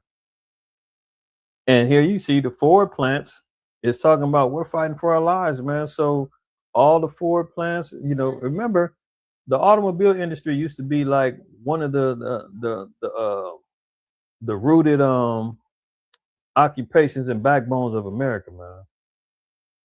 Ford, Chevy, especially Ford. Detroit was, Motor City, right? Now all these foreign cars getting imported. So they up there saying, man, we're in the fight for our lives, man. We might go belly up. The boss of Ford has said what Western car makers are a, quote, in a fight for our lives against Chinese competition as the U.S. manufacturer agreed a new partnership with France's Renault. The two companies said on Tuesday that they would work together on 2 smaller electric cars, with the first to go on sale as soon as early 2028. They will also look at producing vans together. We know we're in a fight for our lives in our industry, Jim Farley told journalists in Paris. There is no better example than here in Europe. So, we're worrying about the economy. We're seeing where it's going. I mean, they destroy this place. This place is getting destroyed, man. That's the bottom line. Look, Fed Chair Jerome Powell says the U.S. may be drastically overstating job numbers. Oh, really? Tell us something we didn't know. Oh, that they're cooking the books. They're lying about the job numbers. They're lying about unemployment. They're lying about the economy. About to call them slow by. Agent Orange has been, because they both telling the same lies. Agent Orange has been running around talking about, the economy's fine. Inflation is flattened out. It's never been better under me. We're making billions and billions, trillions and trillions of dollars through the tariffs. I'm gonna give you a $2,000 derivative check off of it. Don't worry, I'm gonna take care of you. Meanwhile, the math ain't mathing. The numbers ain't looking like that, man. The dude's full of you know what I was about to say. Okay, look. The country could be losing 20,000 jobs a month, Powell said, a concern that was part of the decision to cut interest rates. Yeah, exactly. So they just cut the interest rates a few days ago. Confidence in the stock market hit December, what was it, 12? What was that, yesterday? Yesterday, they unleashed the money printing. They hit up the Federal Reserve and said, we need money. Billions got printed up, so that should let everybody know. I'm gonna give you fair warning. Now that they hit the money printers, inflation is going to skyrocket. It's gonna be even worse come next year. That's why I said last week, 2026 is gonna be a very interesting year, a trying time, right? So not only are we seeing job losses, now we're seeing that the money that those of us who still hold jobs, all praises to the Most High, or have a income coming in, are going to be our money ain't going to be stretching as far as it used to. I know Al-Adai's been sharing videos with us about in our group chat about and I've talked about it too with California, the oil refineries that's leaving California, let alone blowing up. Now all of a sudden, they're talking about and been talking about 2026, when the gas prices are going to be exorbitant here in California, as they want to try to influence everybody to get on public transportation, because they're spending billions of dollars on new trains and all kind of stuff for people to try to ride on. Ain't nobody got time for that, man. This place is too damn big, and nobody's got time to take out another 3 or 4 hours out of your day just for travel to get to and from work or to and from, ain't nobody riding on the damn train with groceries and the metro. That's out. Crime the way that it is, man. So Jerome Powell is stating the obvious. Fed Chair Jerome Powell pointed out Wednesday to a job market risk that economists have been worried about for months. Official statistics could be drastically overstating recent hiring.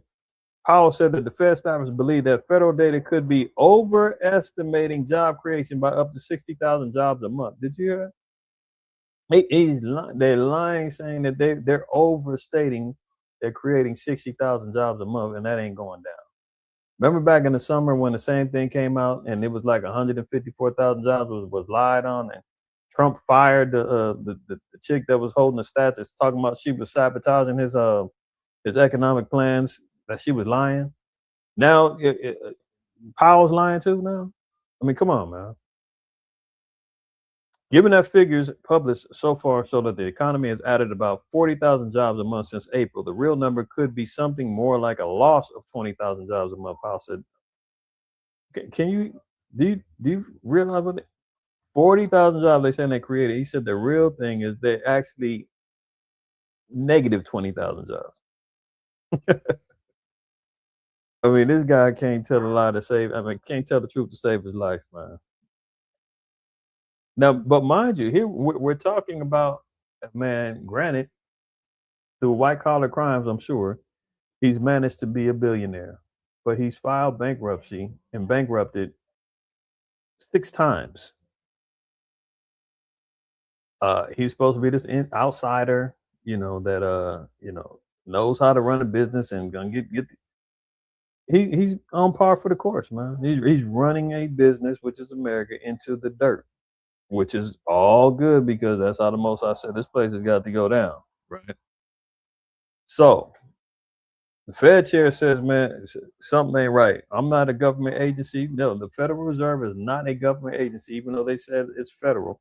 They're not affiliated with the government. So he's on a nonpartisan party sitting back who's in control of, the economics of in finance that America is getting loans from. He's saying, look, I'm analyzing data. It look like they lying over there.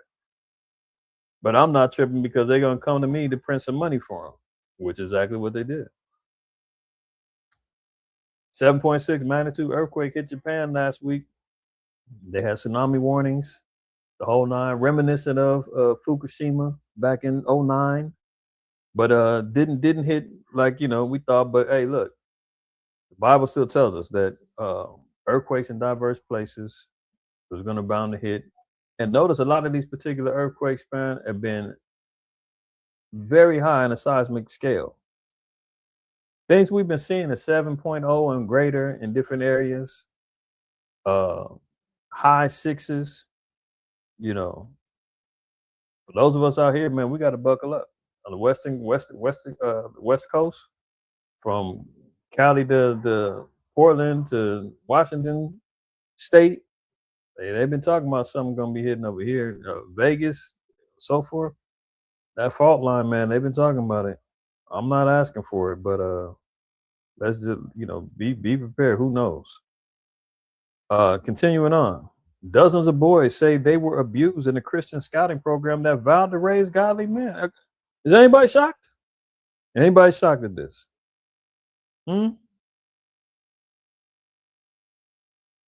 Boys in the Assemblies of God joined the Royal Rangers for Bible study and backpacking, but the ministry has also drawn sexual predators. An NBC News investigation found. Say it ain't so. You trying to tell me the Christian church has got some scandals with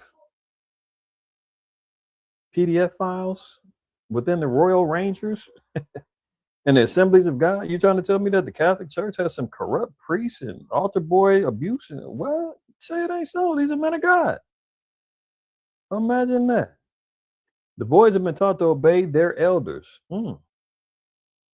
Sounds similar to the same way they would use the slave Bible and use Ephesians to say, servants, obey your masters. and take full advantage, buck breaking jakes and all that. They still using the same tactics, but they taking it down on the little boys now, huh? Very interesting. The boys have been taught to obey their elders and how to pitch tents. No pun intended. How to pitch tents and build campfires along the creek-lined woods of Western Oregon. They could dutifully recite the motto for the Royal Rangers, a Pentecostal version of the Boy Scouts. Ready for anything, they chanted in unison. They wasn't ready for anything. Wasn't ready. Well, let me keep it PG, right? But notice it says this is a Pentecostal version of the Boy Scouts. You know that the Boy Scouts had to settle $1 billion case for doing the same thing. How much was it? So this guy, yeah, look at this. Boy Scouts of America reached a $2.46 billion settlement to compensate survivors of childhood sexual abuse within its programs, addressing over 82,000 claims. 82,000. $2.46 billion the Boy Scouts had to pay out. And here comes this church patterning itself after the Boy Scouts, and we see what happens, right? Look at that. Royal Rangers, huh? Let me share this with y'all too. Okay. And this is what I was talking about earlier. Is cannibalism being legitimized and legal here in America, man? I mean, you talk about hold on. The scriptures say that this place is the hold of every foul and hateful bird, man. I mean, this place is a habitation of devils. All manner of abominations coming about this place, man. Revelation 18, verse 1 down. It says, and after these things I saw another angel come down from heaven, having great power, and the earth was lighted with his glory. And he cried mightily with a strong voice, saying, Babylon the great is fallen, has become the habitation of devils, and the hold of every foul spirit, just like we've seen the Royal Rangers in that damn Pentecostal church, let alone this place is legalizing a form of cannibalism. Well, watch this. And hold of every foul spirit and every cage of every unclean and hateful bird, right? So this place is a cesspool of all kind of wicked spirits of idolatry, fornication, abomination, adultery, you name it. Now, notice it. This is a website of a funeral home, Dignity Memorial. Human composting, now legal in many states. See, there's a reason why the Lord told us, man, that if at all possible, and not even if at all possible, lawfully we are supposed to have a burial. We're supposed to have a burial of the body. We didn't cremate because the nations were committing cremation. Bodies were being burned to Molech and other guys. That was a heathenistic custom, right? Now, because of financial situations, because of the lack of insurance and things of that nature, man, many of our people end up getting cremated, breaking the laws of God, not knowing it, just strictly out for financial means. Esau takes advantage of that, right? Now look at this. In life, Ben loved nature. Now his mother, Diane, declares he would have, quote, gotten a kick out of being a pioneer, returning to the land to become part of the soil through human composting. He would absolutely be so thrilled to know that he's becoming one with the earth and helping the earth recover, she says. So in other words, when the cremation is done, the ashes of the body are remained. They give it to the people, and now they have areas where you can actually bury the cremated bodies and make it be part of a garden. It could be part of helping regenerate, trees and things of that nature, right? But look at this. Human composting is a new alternative to burial and cremation that closely imitates the natural cycle of life. The process uses natural elements such as wood chips, mulch, and wildflowers to transform a loved one's body into nutrient-rich soil. And in a recent few weeks, the resulting soil can be returned to Earth. Pay attention. State that allow human composting. The first legislation to allow human composting passed in the United States in 2019. As of July 2025, a total of 13 state legislatures have passed legislation that legalizes this alternative. Here's the states: Arizona, California, Colorado, Delaware, Georgia, Maine, Maryland, Minnesota, Nevada, New York, Oregon, Vermont, and Washington.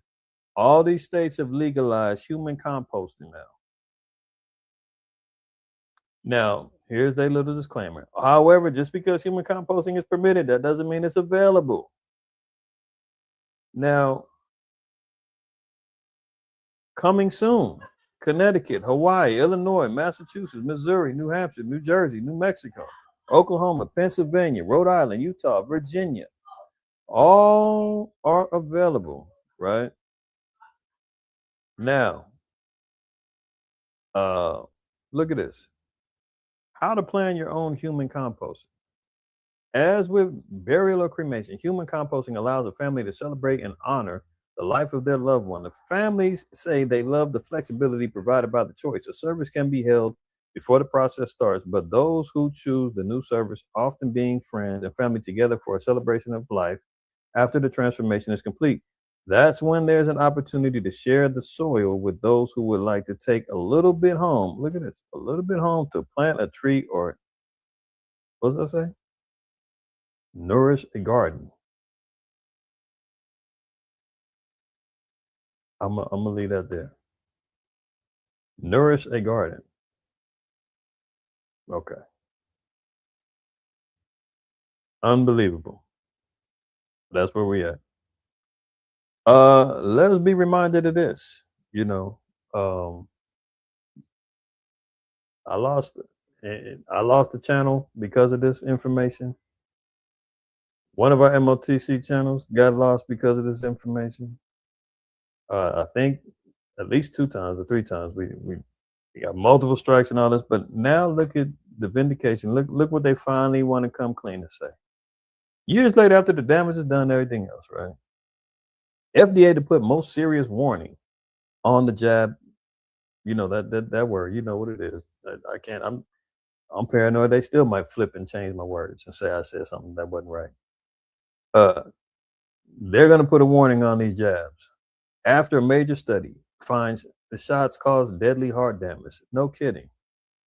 Now they got to put warnings on there. Now they got to have all of the disclaimers, the side effects, and everything else be understood. The FDA is drawing up plans to put a black box warning on the DVOC jabs. The agency's most serious warning over potential side effects, reports suggest.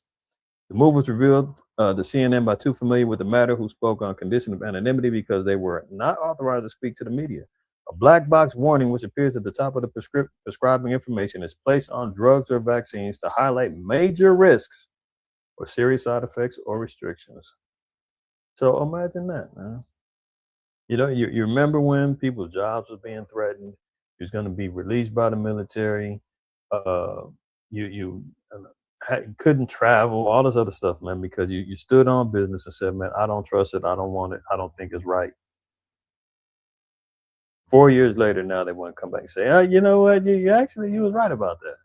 Sorry, we'll warn you this time. But don't worry, they'll find another reason. Look at this. A measles outbreak brings with it echoes of the pandemic. Oh, remember, they still hold that in the back pocket too. The South Carolina parents struggle to deal with infections that have brought quarantines and remote learning. Healthcare workers are bracing for an increase in cases. You know, they've used measles on a couple of occasions. They had one down a few years ago, Orange County, Disneyland. They were talking about, oh, measles outbreak hit Disneyland. Everybody watch out. Nothing ever really came of it like that.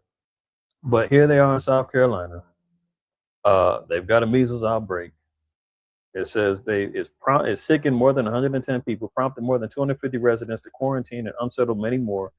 Across the upstate region of South Carolina, a conservative stronghold where both the manufacturing industry and the population has boomed in recent years, many families have felt familiar echoes of the pandemic this week. Oh, let's be reminded. Look at this. Some children were Near infected classmates have resorted to remote learning, with adults calling out from work to take care of them. Frustrations about the length of quarantines are bubbling up in the community. National divisions over the efficacy of vaccines that deepened during the pandemic have remained as pertinent as ever, with many in Spartanburg still resisting the jabs, especially those meant for their children, as they should be, as they should be. But let's not forget, man. Hey, he still got a whole nother thing going on. They're echoing the pandemics going on over there in South Carolina because of the measles, whatever else they got on deck. But there's Marburg, they got disease X, they got the measles, they got new strains of the vid, they got Ebola, you name it. Everything's on the table, right? But more importantly, everybody needs to, remain prayed up, man. Do your preventative care, because things are real. These are real pestilences out there. The scriptures tell us that famine and pestilence is going to be part of these end times, right? So do your best to be up on top of your health and your preventative care, right? Number one, make sure you prayed up, man, because the Most High brings a healing. You feel me?